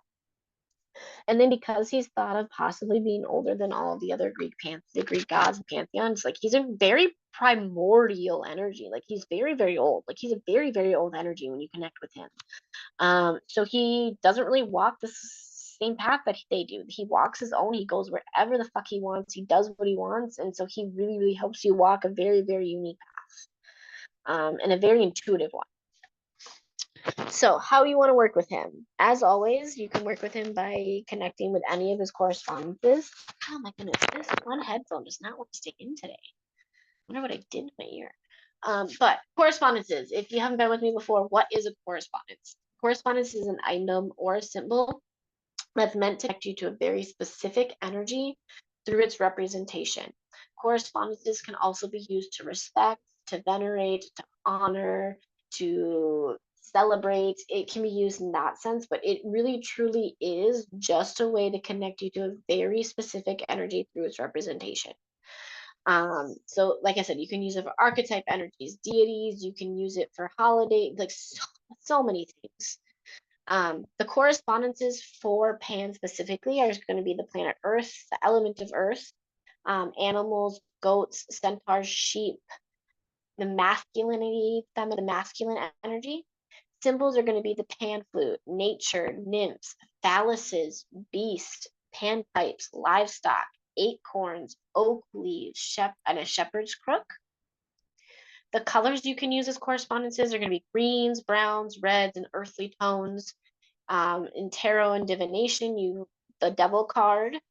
Themes that you can use in like spell work and types of things that you can use him for are going to be, wilderness, fertility, the unseen, nature, wandering, letting go of control, sexual desire and passion, carefreeness, joy, wanderlust, rejection, music, shepherding, animals, fertility, panic, rural areas, and rustic, magic, ecstasy, grounding, protection. He connects to the root chakra. And then herbs are going to be musk, pine, frankincense, myrrh, pontichuli, and then water reeds. And then for some crystals, bloodstone, jasper, smoky quartz, amber, carnelian, and black tourmaline. I personally like smoky quartz best for him. Just the unseen, like attaching him to that is just crazy. So, how to work with him? I'll do this briefly. We might be like 15 minutes over, but I'm going to assume you guys will be okay with that. But so how to work with Pan. Everybody's relationship with deities is different. I talk about this in every single class. You're going to pick and choose how you want to work with them. Just be intuitive and listen. It's all about creating a connection and a relationship. How do you do any type of relationship? You get to know them. You talk to them. You connect to them. You hang out with them. You learn about who they are. So the first way and the best way to connect and work with Pan is going to be studying him. Connect to his mythologies, his stories, read about the Greek pantheon specifically if you don't know much about it. Look at his connections specifically to Hermes and Dionysus. Look at his connections to the nymphs and the region Arcadia. That's going to be a very good start. And then keep any notes that you have and add it to your journal or your book of shadows or your grimoire. As with every deity, shadow work, shadow work, shadow work, shadow work, shadow work, shadow work. Great way to connect to him. He really helps you connect to duality, sexual passion, the unseen, wilderness, your untamed, your animalistic, beast side, and some of your really, really deep, dark places and your deep, dark wants you may not want to even admit to yourself. Some of your desires that you may be, I really, really want that, but society would tell me no. And he can really help you with that and let loose. If you need to know more about how to do shadow work specifically, I already taught a class on that, and it's on the website on YouTube already, and the study guide's on the website.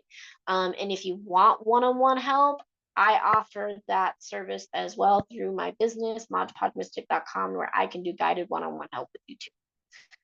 Another way you can connect him and work with him, add him to a current altar or create an altar space specifically for him. And you can do that by having correspondences there, images of him, all of that. If you need to learn how to create a pagan altar, I already taught a class on that. I still am waiting for it uploaded, but the study guide is already on our website, and I have the link here for you. Everybody likes getting gifts. Humans and gods, all entities, we all like getting gifts. So what offerings are going to be the best offerings to give Pan? Wine and honey cakes, grapes, wine, meat, specifically like the best cut and the first cut, stones like carnelian, obsidian, smoky quartz, and sunstone, musk, myrrh, honey, milk, offerings of music. It was very, very well known that he has a particular fondness for gold coated grasshoppers. Vases and works of pottery are a lot of his myths and stories as well. And then if you're a hunter or a fisher, you can also give him offer sacrifices of your catches or your kills. Since he's a deity of music, you can always connect to him and work with him through music, specifically pan flute music or any type of flute music.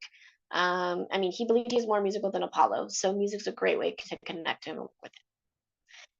Like I talked about with Honey just a little bit ago, he is great to help ease anxiety and panic attacks. I have OCD, which is a severe form of anxiety. I know panic attacks. I mean, I got to the point where I couldn't leave my home for like 3 years without having a severe panic attack, curling up in a ball on the floor, like crying and shaking. I understand panic attacks, and like he really can help soothe with that. Because he has the ability to cause them, he has the ability to help relieve them. He has the ability to kind of like very much like shepherd and guide you like your little sheep into the darkness of your anxiety, let you know like what's actually happening, if it's real or not, keep you in that comfort and pull you back. He's very, very, very good at doing that. How you can use him to do that is a lot of times I'll make sure like my meditation music when I'm panicking and freaking out has flute music. It has pan flute music. I have his image. I think of him. I say his name. I use a prayer. I call on him. Going into meditation specifically for him. Using a distraction technique of a panic attack by entering a story and a myth very immersively and mindfully about him, and he can help redirect and control that. So he's great for that. If you want to cause somebody panic and cause somebody anxiety, specifically like in a hex, by the way, like using him's great. Adding him to hexes is great. He's fantastic. I love doing that. I love doing that. Another way you connect to him is simply just by wandering carefree in your environment. He's all about wanderlust, letting go of control. So just get out there and just go. Don't have an idea, don't have an objective, just wander. Just literally wander. Because he's attached to lust and fertility and passion and a high libido, sex magic is a great way to connect to him and work with him. I love sex magic. I use it all the time. It's a very, very dear practice to me, and using him to amplify it is amazing. He's got great energy for that, great power, and he can really boost a sex drive if it's lower. If you want to learn more about sex magic specifically, I taught 2 classes on that already. One's on YouTube, and then both the study guides are on the website, so you can check those out there. And then I do have services as well on my business that has to do with that, and I can help with that and do prayers and spells. Just like with any deity, you can connect to him through meditation, visualization, and dream work. So having his image there, calling on him with prayer, calling on him with meditation, doing guided meditations on YouTube. I have plenty of like guided work on YouTube as well, so you can take any of that and modify it yourself. Having a flute playing, visualizing him playing his flute, and like literally sitting there playing his flute. A great way to bring him into your meditation your practice. He's a deity of wilderness and nature, so go out and connect very deeply with nature, especially during the midday. That's his hour. Bring a picnic basket, be mindful, drink some wine, like just have some fun or go on a walk or hike deep somewhere. You can gather objects from outdoors, like rocks and feathers and mosses and things like that, and bring them specifically into your home and into your altar to where you're bringing that wild nature, wilderness essence of him into your home to really bring it a part of your environment. You can cast a fertility spell, specifically, especially if you're male. He's really good for fertility spells and really potent. I mean, one of his symbols is the phallus, so it's another great way you can connect to him and work with him. He's a shepherd and a protector, so calling on him to amplify any of your protective magic and your protective work is another great way to work with him and to call on him. If you need to learn more about protection magic, I taught 2 classes on that already. Those are already on the YouTube as well. And my massive, like 150-page study guide is on our website as well, all about protection. So you can use him and add him in any way, shape, or form that I talk about in that class with the deity. He can be the deity that you put in that place. You can have his sigil, his image. You can call on him when you're doing any of those works. You can connect to him through color magic. If you don't know what that is, color magic literally is using the color spectrum. Every single color spectrum has an intention and energy it's connected to, and you can connect to that specific color energy that way. So you can use his earthy tones and earthy colors to connect to him in your life in so many different ways, by wearing it, painting your nails that way, doing crafts with that color, candles that color, or offerings that color, whatever you'd like to do.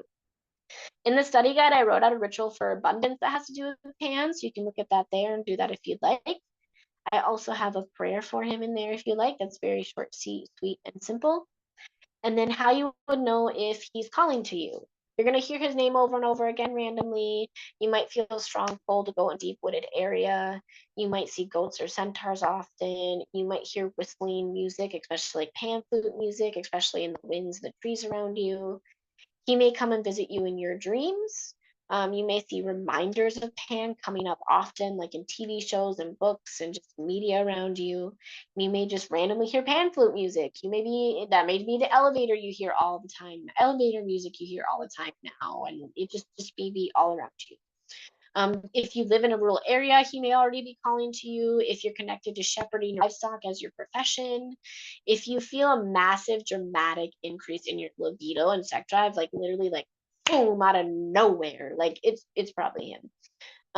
If you feel the need to explore your animalistic and beast side, like he's probably calling to you. If you see his symbols and images and name often, and then if when a storm's coming, you feel really excited and like destructive and like you just feel charged. You might even get turned on. He's probably calling you.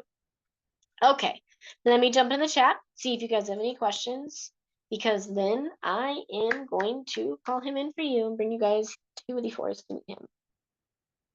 So, any last questions or comments before we do that? Here's my katana. There it is. Go ahead, honey. You said that particularly men who could call to him for like sexual Fertility. and Yeah, fertility, thank you. Mhm. Um, what about like trans men that don't exactly have the phallic or even male-bodied women that does have the phallus? Could they So also, or is it just like, you know what I'm trying to say? yes, anybody, literally anybody can call on him. I call on him a lot. Mhm. I work with a lot of goddesses, but like I'm not very feminine. I'm very masculine. So like I Mhm. work with him a lot specifically. So like anybody can call and work with him. He's just gonna be a little bit more potent and a little bit more receptive to males, if that makes sense. He also is considered in a lot of myths and stories to be pansexual. So like with he's very fluid with identities as well. So he's great to call in like for that purpose too. Does that answer that for you? Kind of. I just meant like, um, in what way would he be more potent for men? That's what I was getting at. Like, I The knew anyone could call him, and I just meant like, he's connected to like because he's so connected to like the wild, raw, masculine, animalistic, primal, which is much more connected to the masculine sense, which is going to be more connected energetically to the phallus, which and which we talked about in I think my one of my classes, womb healing. We talked about that in womb healing. Um, mhm. so I do remember talking about it in there, but it's just that's where that masculine energy it's able to move and it's much more potent when it's in that shape and that essence. Does that answer that? Does that make sense? Yeah, yeah. So basically, it's a little. So basically, he's a bit more potent with anyone with a phallus. Yes. Gotcha. Thank you. You're I welcome. probably just overthought that. Probably, but it's okay. I do it too. Let's see, Victoria. Yes, Victoria. That's commonly thought that yes, that is where Peter Pan came from, the flute in the nature forest. It is very much thought that that's where that came from. Also, like Pan is thought to have like this very mischievous kind of energy. So, I mean, kidnapping children, it's pretty mischievous. So, yes, I see that often. I see that connection, that inspiration often. I even think that when I was double checking some research, I even read that on a blog somewhere, to be honest. Okay, any other questions or comments, guys, before we head to the guided part?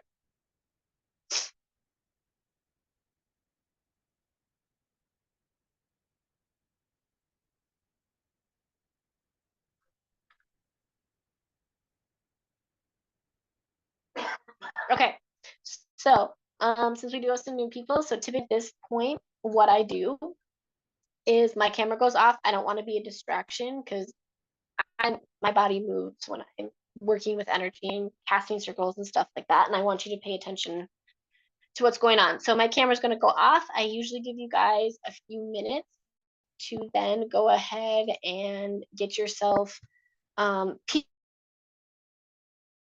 use a lot of different terms, but centered, dropping in, sacred space, meditative state. I personally use typically sacred container or sacred space, sometimes sacred temple, whatever you want to use. But once the camera goes off, I'm going to give you a few minutes to do that. And then once I unmute myself, I'll be coming back. I'll be casting the circle. The way that I do my circles, I do not have them so restrictive that if you leave, you're going to disrupt things for other people or that other people can't come in. Your circle is your own barrier. You get to control the filter, so you get to control what comes in and out, and that's how I set mine up. So you don't have to worry about that. I'm just prefacing that because I do know I have a couple people that are new. But I will cast the circle, and then I will move into the forest to meet him, and then we will come back. I never require or expect anybody to share anything about an experience with deity. It's a very personal thing. If you want to talk about it afterwards, we can, and you can put chat or unmute yourself. Otherwise, I'm to be a guide and this is your experience. Okay, so I'm gonna go ahead. I am going to get my camera off. I'm gonna mute myself. I'm gonna make sure altar's set. You guys are gonna get set. I'm gonna get set. I will be back in about 3 minutes.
Okay, I'll have everybody take a few deep breaths in and out.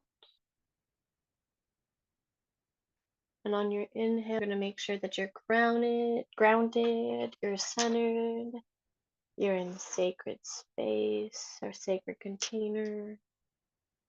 And on the exhale, you're going to release any stagnant, unwanted, and stale energy. I ask that you continue to breathe in and out as I call forth and cast our circle this afternoon. I call to the spirits, guides, guardians, and gatekeepers, to each and every soul within this circle this afternoon. I ask that you encircle us in protection, guidance, connection, and wisdom. I call to the guardians and gatekeepers of the four directions, and I thank you so very much for turning your gaze to us this evening. I thank you and I ask for you to hold the gateways. I call to the direction of east and the element of air, for you are the breath in my lungs, the reason I can breathe. You are the force that brings transformation and wisdom on your winds of change each and every time you blow through my life. You are the force that blows through the magical pan flute, bringing whimsical music on your breeze. I call to you, element of air, and I honor you as my breath, for you are the powers of change, and you are the breath of life for each and every living thing. I call to you, element of air, and I ask you to hold the eastern gateway this afternoon. I call to the direction of south and the element of fire, for you are our passion and our sparks, and you are the ember in our soul for motivation. You teach us, dear fighter, to blaze and burn so brightly. You are our guide in the darkness, and you provide us warmth in the cold, and you bring shelter to those who seek it. You are a burning torch and a guiding orb of direction in an endless dark forest of untamed wildness and nature. You, dear fire, are our passion, and you teach us to burn so brightly. You show us where our desires are, and you guide us, dear flames and fire, to burn those in retribution who need to be taught a lesson. I call to you, dear element of fire, in the direction of south, and I thank you so very much, guardians and gatekeepers, for holding the southern gateway this afternoon. I call to the guardians and gatekeepers of the direction of west and the element of water. You teach us, dear water, that your depths are vast and deep, and that your tides are ever moving. They can cause us to drown, and we can be lost in them, or we can simply float with ease in our emotions. You teach us, dear element of water, to either swim with grace or to dive deep into our depths when we need to feel. You are the life source for each and every living being, and you are the reason that Earth is so very unique. I call to you, element of water, and I ask you to hold the western gateway this afternoon. I call to the guardians and gatekeepers of the direction of north and the element of earth. for you are the home of every living being. You are the resting place of every ancestor, of every line, of every generation, of every species that has ever lived and walked this earth. You are where we all begin and where we all end. You, dear earth, are the populated cities and the vast, uncharted territories, the deep, untamed wilderness that's yet to be found. I called you, element of earth, and I asked you to hold the northern gateway this afternoon. I call to all guardians, gatekeepers, spirit guides, interdimensional beings, elementals, ascended masters, and any other entity that's here to guide, protect, and assist this afternoon. I ask you to hold the gateways above, below, and all around us. And I thank you so very much. Amen. Aho. So mote it is. I ask you to take a big, deep breath in and out as you feel the circle set and the energy in the room and your space start to shift around you. You feel the magic, you feel the spirituality, and you feel the divine. You take a big, deep breath in and out, and you pull that energy surrounding you deep within you.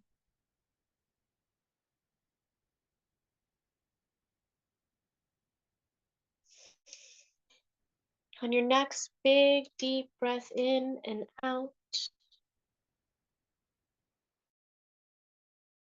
you look around and start to notice your surroundings.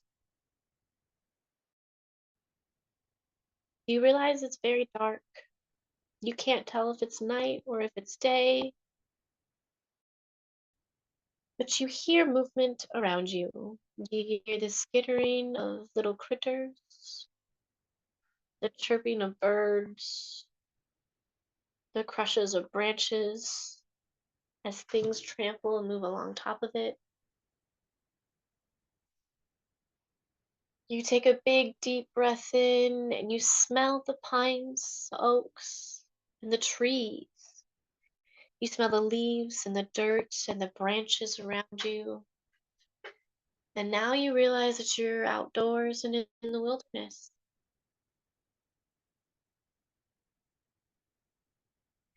You take a big deep breath in and out as you continue to feel the energy and take in your surroundings.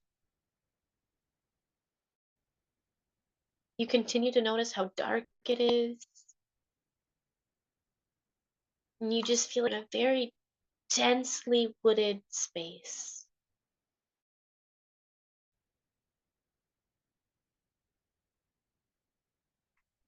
You take a big deep breath in as you think about and then hesitate to take a step forward. You worry that if you move, you're just going to bump into tree after tree because the energy around you is so dense in wilderness. It's so dark. You hear so many things. You smell so many things.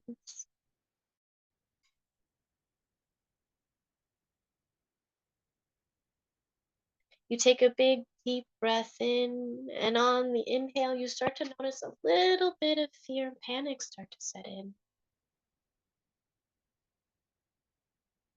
You know that you need to start to move, and you need to start to move in a direction where there's going to be light and comfort, where there's going to be guidance.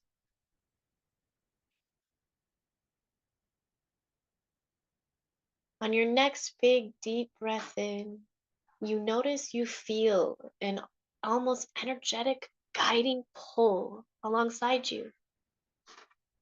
It's moving and shifting, and you see the shadows moving between the tree trunks. Your attention notices it and pays attention. Your eyes pull your attention there. Your body notices the energy and the movement.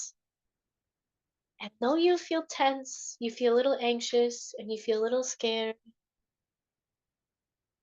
you take your first steps towards that movement. You follow the shadow as it continues to move within the tree line, almost darting between trunk and trunk.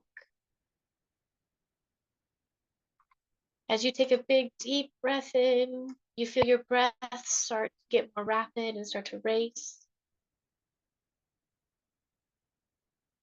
You don't know if it's from fear or excitement, or simply just because you're moving so fast now. You continue to move forward deeper into the dark, dense forest, where you still smell and hear all of the environment around you. You hear the trees and the branches cracking underneath your feet as you step. You hear the leaves moving as you push past the branch. You continue to follow that shadowy figure darting between the trunks alongside you, guiding you and shepherding you. On your next inhale, you move your gaze forward and you start to notice a clearing up above, up ahead of you. And you notice that shadowy figure that's been darting alongside you is leading you there, like a guide, like a shepherd, like a protector in this dense, deep, dark forest. This place that you don't know how you got here and you never would have been here on your own. You had a protector and guide ushering you towards this clearing.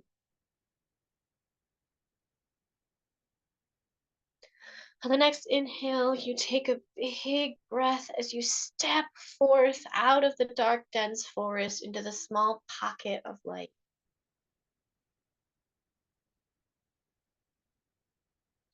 As your eyes adjust to the sunlight and you take in the surrounding of the clearing that you're in, notice the lush green foliage, the trees surrounding it, the oaks and the pines, the birds and the wildlife. You think you see movements and shadows within the trunks of fawns and maybe even a centaur. You hear birds chirping. And finally, as you swing your gaze around the clearing, you pull forward and you see a rock in the center. And sitting on that rock, you see a strange man. He has horns on his head. The bottom half of him looks like a goat with hooves. And the top half looks like a man with a hairy chest. You see him holding a shepherd's crook. And then you notice the music that you didn't hear playing around you. As you look at his face again and see him blowing into a little panpipe, you hear the lyrical flute music surrounding you, and you take in the energy and the essence of this half goat, half man who shepherded you and heralded you into this clearing.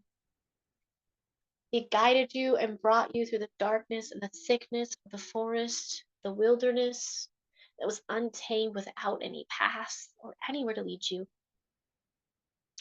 into this peaceful place of serenity.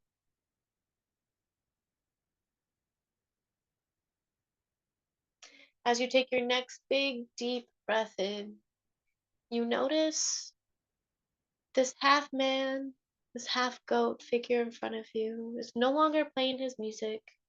He's lowered his pan flute and he's simply just staring at you.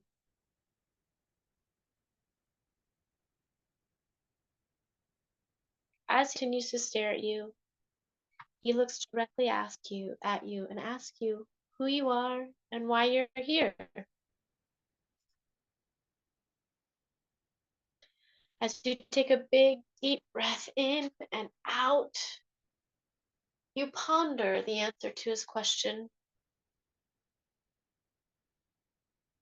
and then you answer him.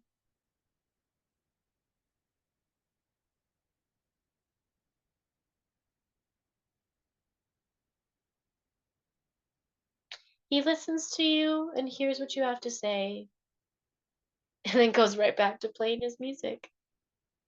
You hear the flute music going around you, and you feel almost confused, but also just stress free. And like, maybe there's just nothing to worry about. Maybe life is just about saying things and letting go. As you take a big deep breath in and you listen to the music floating around you, you notice that this half goat, half man is just intently staring at you and watching to see how you respond. Do you take it all in and dance? Do you let it feel, you let the music let you feel and take you over? Does it make you happy and joyful? Or does the music make you sad? Does it cause fear and anxiety? Do you feel a need to run away and panic? Or do you feel comforted and guided and shepherded from the tune? Do you feel a sense of loss and longing and lost love?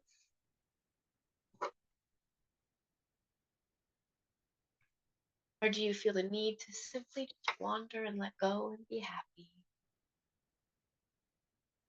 As you take a big deep breath in and you let it sink in what you're thinking and feeling with all of the sound of his music surrounding you, you lock eyes and make eye contact with him. He nods and then puts the pan flute down. The music stops.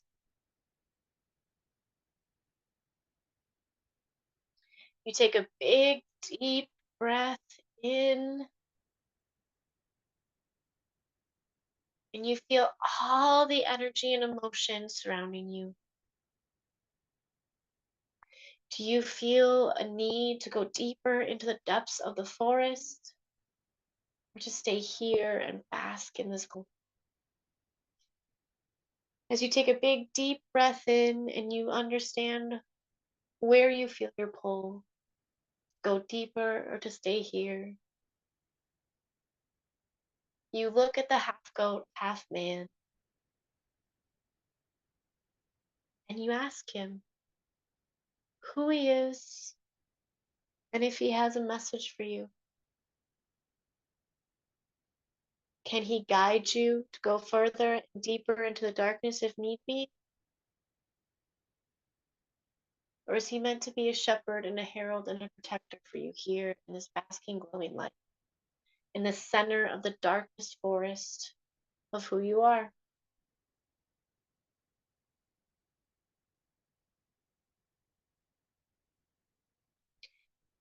As you take a big, deep breath in, you wait for his answer and his reply. You feel the fear and almost anxiety to see what he's going to say, but the willingness, the openness, and the carefree understanding that his message is meant for you to guide you, to shepherd you, to protect you, to allow you to have joy, to allow you to let loose, to allow you to feel unfettered desire.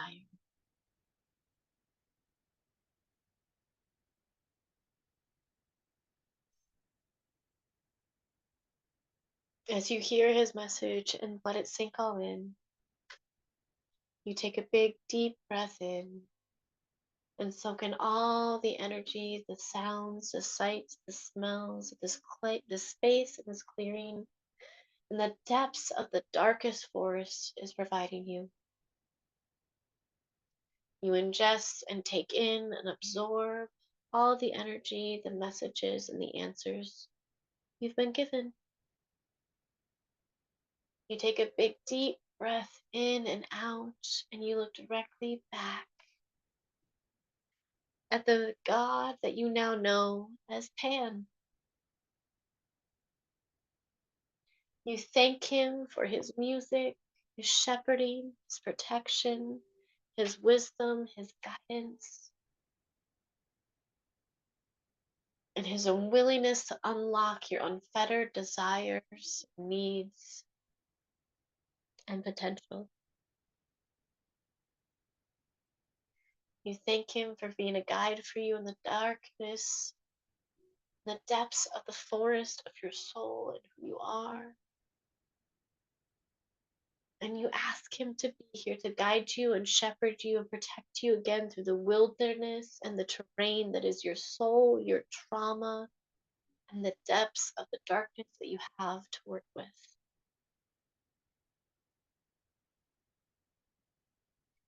After you're done thanking him and giving him gratitude, take a big deep breath in. You take a step back and you turn around. You begin to exit the clearing, and as you do, you hear the soft, whimsical sound of pan flute music floating behind you. You walk without fear, without anxiety, without panic into the depths of the forest, knowing that as you continue through this journey, Pan will show up when you need to be guided. He will show up in the depths, darting between the trunks in the forest. As you continue to walk and take in the sounds, the sights, the smells surrounding you in the depths of this forest, you take a big, deep breath in, and you find the forest slowly fading away from you, and you entering back into your own sacred space.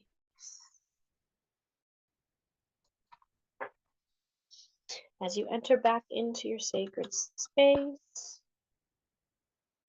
you feel the gratitude and the thankfulness to God Pan, who was just there to guide you and to help you retreat back out of the depths of the dark forest of your soul.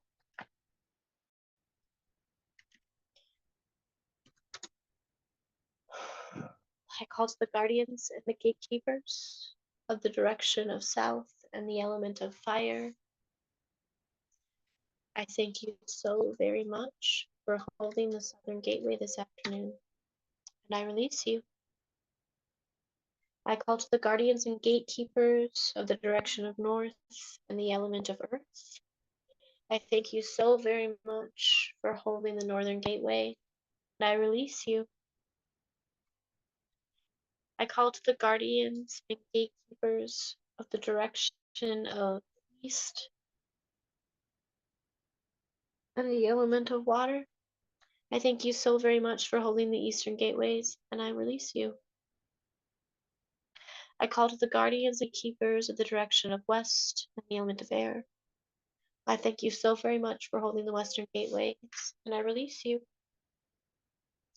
I call to the guardians and gatekeepers, all interdimensional beings, spirit guides, entities, elementals, ascended masters, and especially the deity Pan.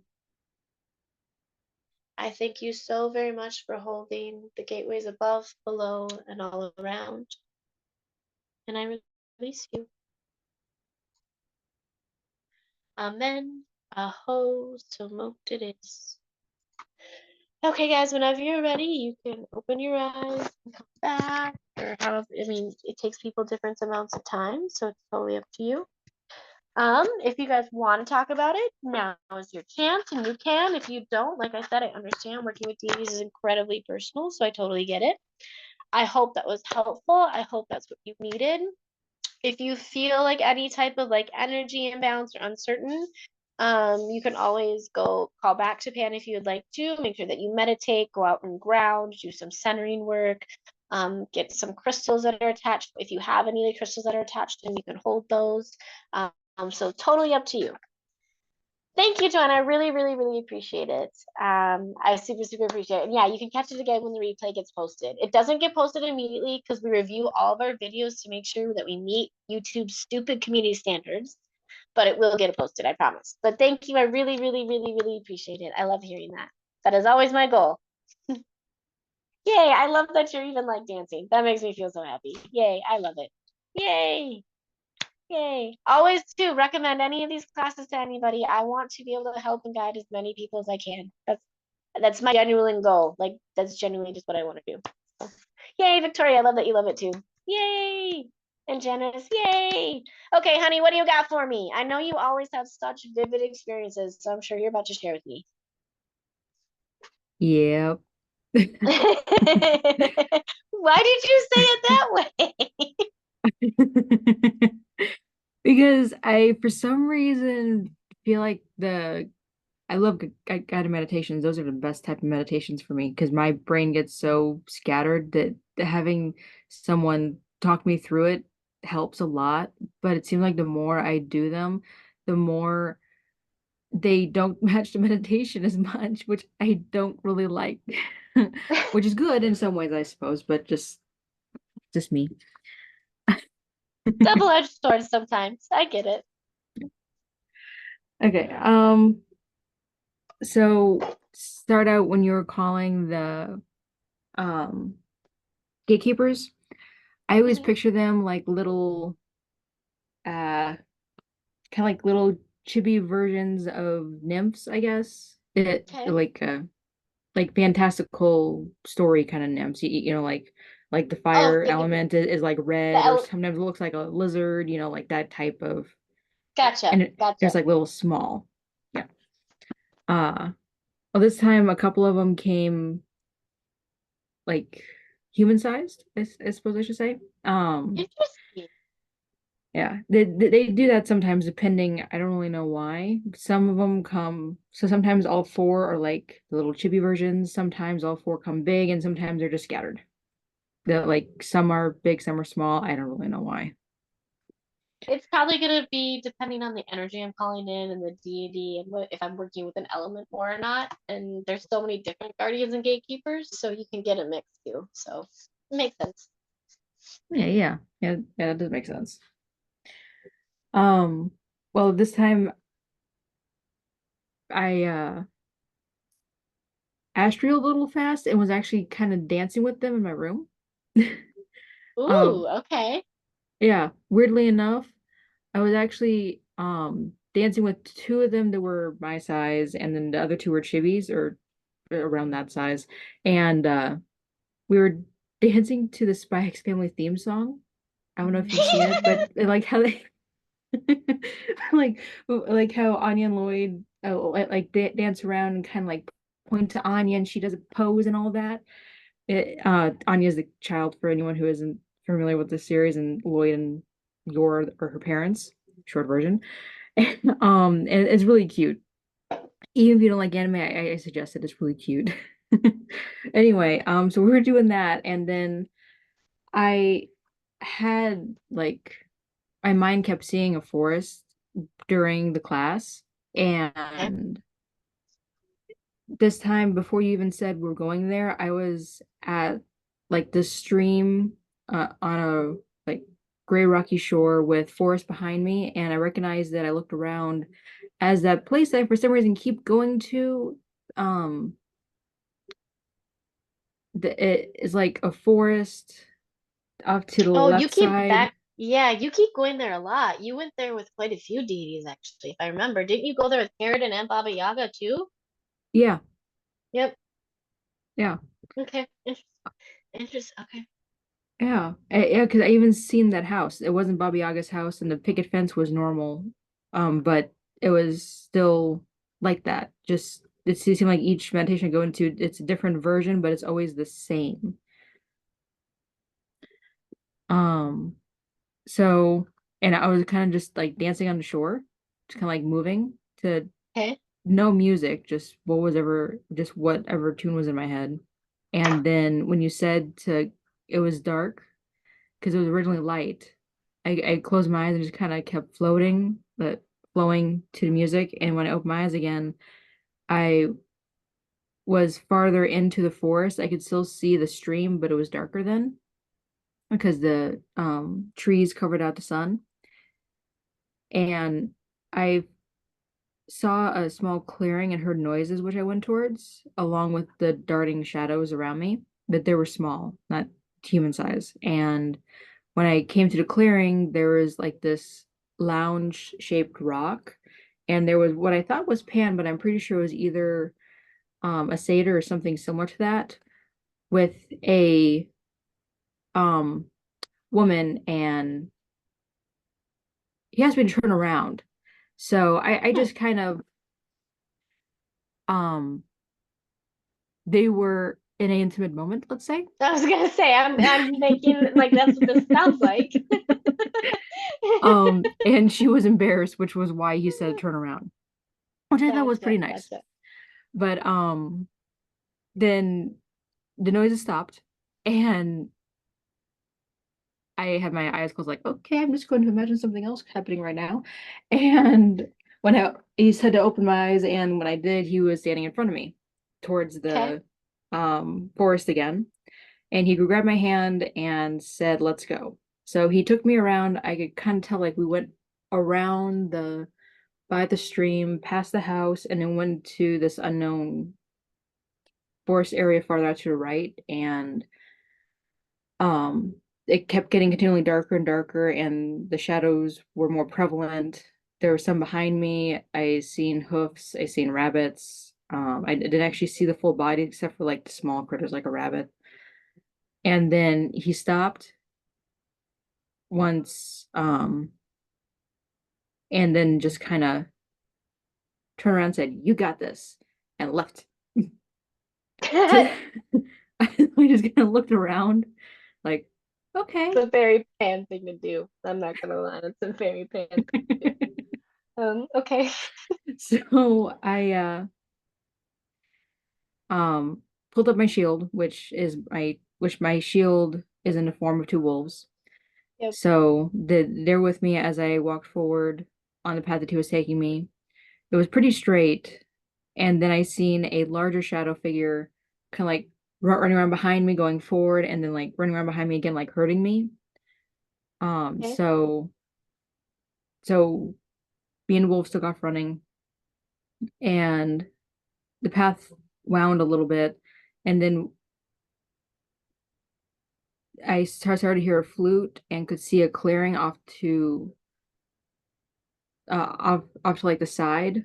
Like I could see it straight through the trees on the path, but the path wound over to the side, and we had to go around because the path kept turning and the spot kept moving. Okay. So Interesting. after a while, we made it there, made it into clearing, as when we seen Pan on a similar lounge-shaped rock. His fur was darker than the other. He was a little bit larger, and his horns were more round like a ram. Okay. Interesting. More round like a ram. Yeah. Okay. Well, I mean, Capricorn influence that is attached to him, so I could see that. That kind of makes sense, actually. Whereas like the first one, his fur was lighter and his horns weren't Yeah. as Okay. Well, Ram's large. Aries. So, weird. Actually, no, that's odd. Okay. Honey, you always have one detail that I always have to think about. Okay, keep going. Um, so he was playing the flute, and for some reason I just kind of started like dancing, flowing to it. No really purposeful rhythmic beat to it or that. It was just I was just kind of flittering around, dancing. And eventually, when he stopped, he asked me who I was, and I told him then and what I was there for. Is when and started playing, like you said for the meditation, and then I just kept dancing, like hey, and I just Okay. kept floating around, and eventually, I kind of not fell, but like purposefully collapsed from being tired, and then just kind of rose back up in a like more interpretive dance type way. That makes And sense. he stopped playing the pan flute, um came up to me, grabbed my hand, and we went running again. past the forest, past the clearing through the forest, and we wound up at the stream again, but it was at a different part of it. Like it wasn't near the house. It was still dark, but lighter at the stream because the sun could Okay. come through. Okay. And he kept playing. He put me in front of him and told me to close my eyes and don't look behind him and don't look behind me at him. So I did, and he played and I danced. Eventually, he came up behind me and put his hand on my chest, like my chest, and around on my stomach to kind of as like a comforting motion. Mm-hmm. I forget what he said, dang it. But it was about the question that I had asked him, and which was specific. I don't want to share that part, but You don't have to. he's the end result said he said that just follow my gut and I will do what I know is right. I even eventually it'll be what I want. And then he let go of me, backed up and kept playing. And then the playing kept going. I kept dancing. I still didn't look back. He his voice kind of came in my head or like in the air Like you. and Yep. and said that the playing was still happening as his voice was talking. And he let me think what he said. That I should stop wanting. And I was like, okay, that's weird. I figure it was something like stop wanting what I shouldn't have or that. But when I questioned him, like, why should I stop wanting? He said, I should stop wanting what I don't need. Which the thing that I ask him, I've asked a lot of people, but they never actually, but I've never gotten the thing of stop wanting what I don't need. It's always what I shouldn't have. That's also what was in my head. So that was kind of a new answer to the question, which made a lot more sense. I'm glad. I'm so glad. Yeah. And then eventually the playing quieted down to a stop. I stopped moving once it stopped, and I opened my eyes, and then I was back where I started at the stream with the house off to the right. I have a theory about that hut, by the way, and I'm gonna do some research and I'm gonna send you a message about it. 'Cause I have a theory about that for you. Okay. Yeah, please do. I Also, will. if it helps with Caradwin, it was like a little round hut with like older rustic fence line. It was closer to the house. With Baba Yaga, it was the her normal fence with the spiked skulls and that and the chicken leg hut. But normally if I'm not going near it or I don't need to go near to that, then I normally it's just a one story like farmhouse almost. A Okay. bit more modern than most old farmhouses, but it just a normal house. Okay. Yeah, I have some theories about it. I'm gonna do a little bit of research. It might be a little bit, but I have some theories. Okay, thank you. I would love to hear them. I will. That sounds like you had another really vivid experience. I'm glad. I'm super, super glad. And it sounds like you got some answers you needed too, which makes me even more happy. Yeah, yeah, it was amazing meditation and amazing meeting Pan. Thank you. This was Yeah, fantastic. you're welcome. I'm so happy. It looks like Janice said in the chat too that Pan answered my question by giving me the side eye, laughing, and then nodding his head up and down, grinning. Yeah, that's that sounds about right. Ah, I love though that he at least responded to you. At least he didn't straight up ignore you, which is great because he can do that. He's really easy to bond with, but like he does have that playful, like wonderlust, childlike, like quality to him, which makes him mischievous. So like I'm super glad he didn't just straight up ignore you. Okay, guys. Thank you so much for being here. I super, super, super appreciate it. So the next class in Divine Masculine Devotionals is in a month. Like I said, I have 8 series I'm rotating. So like every month we'll hit back at the next series. But I already have it scheduled. The event's already up, and we're gonna be doing the Sumerian moon god Sin, aka Suwin, aka Nana. I'm pretty excited to do him. I like doing Sumerian deities. If you don't know much about Sumerian and Mesopotamia, I did already teach a class on Tiamat, and you can watch that already. Those two kind of, they are correlated in a sense. So that's also kind of why I'm doing him. And then let's see. Tuesday, I have a full moon celebration, Scorpio, for you that you can attend. Thursday, I am teaching elemental magic. And then Sunday, I think we're at Dark Goddesses. So I think we're at Dark Goddesses. So I think we're doing Nyx. We'll have to check that. But thank you so much This for being here upcoming today. Sunday is Amaterasu. Oh, Amaterasu. Sorry, we're starting the new Light Deities devotionals. We're doing Amaterasu, and we're doing that because of my focus on Shintoism in the pantheons, practices, and religions class I just taught. So thank you so much for being here, guys. I really, really appreciate it. If you like what I do, please come check out my business too, moshposhbusted.com. Send me reviews. Just let me know that I'm helping you out. I just really genuinely want to know. So thank you, guys. Have a good rest of your day, and yeah, see ya. Okay, stop recording.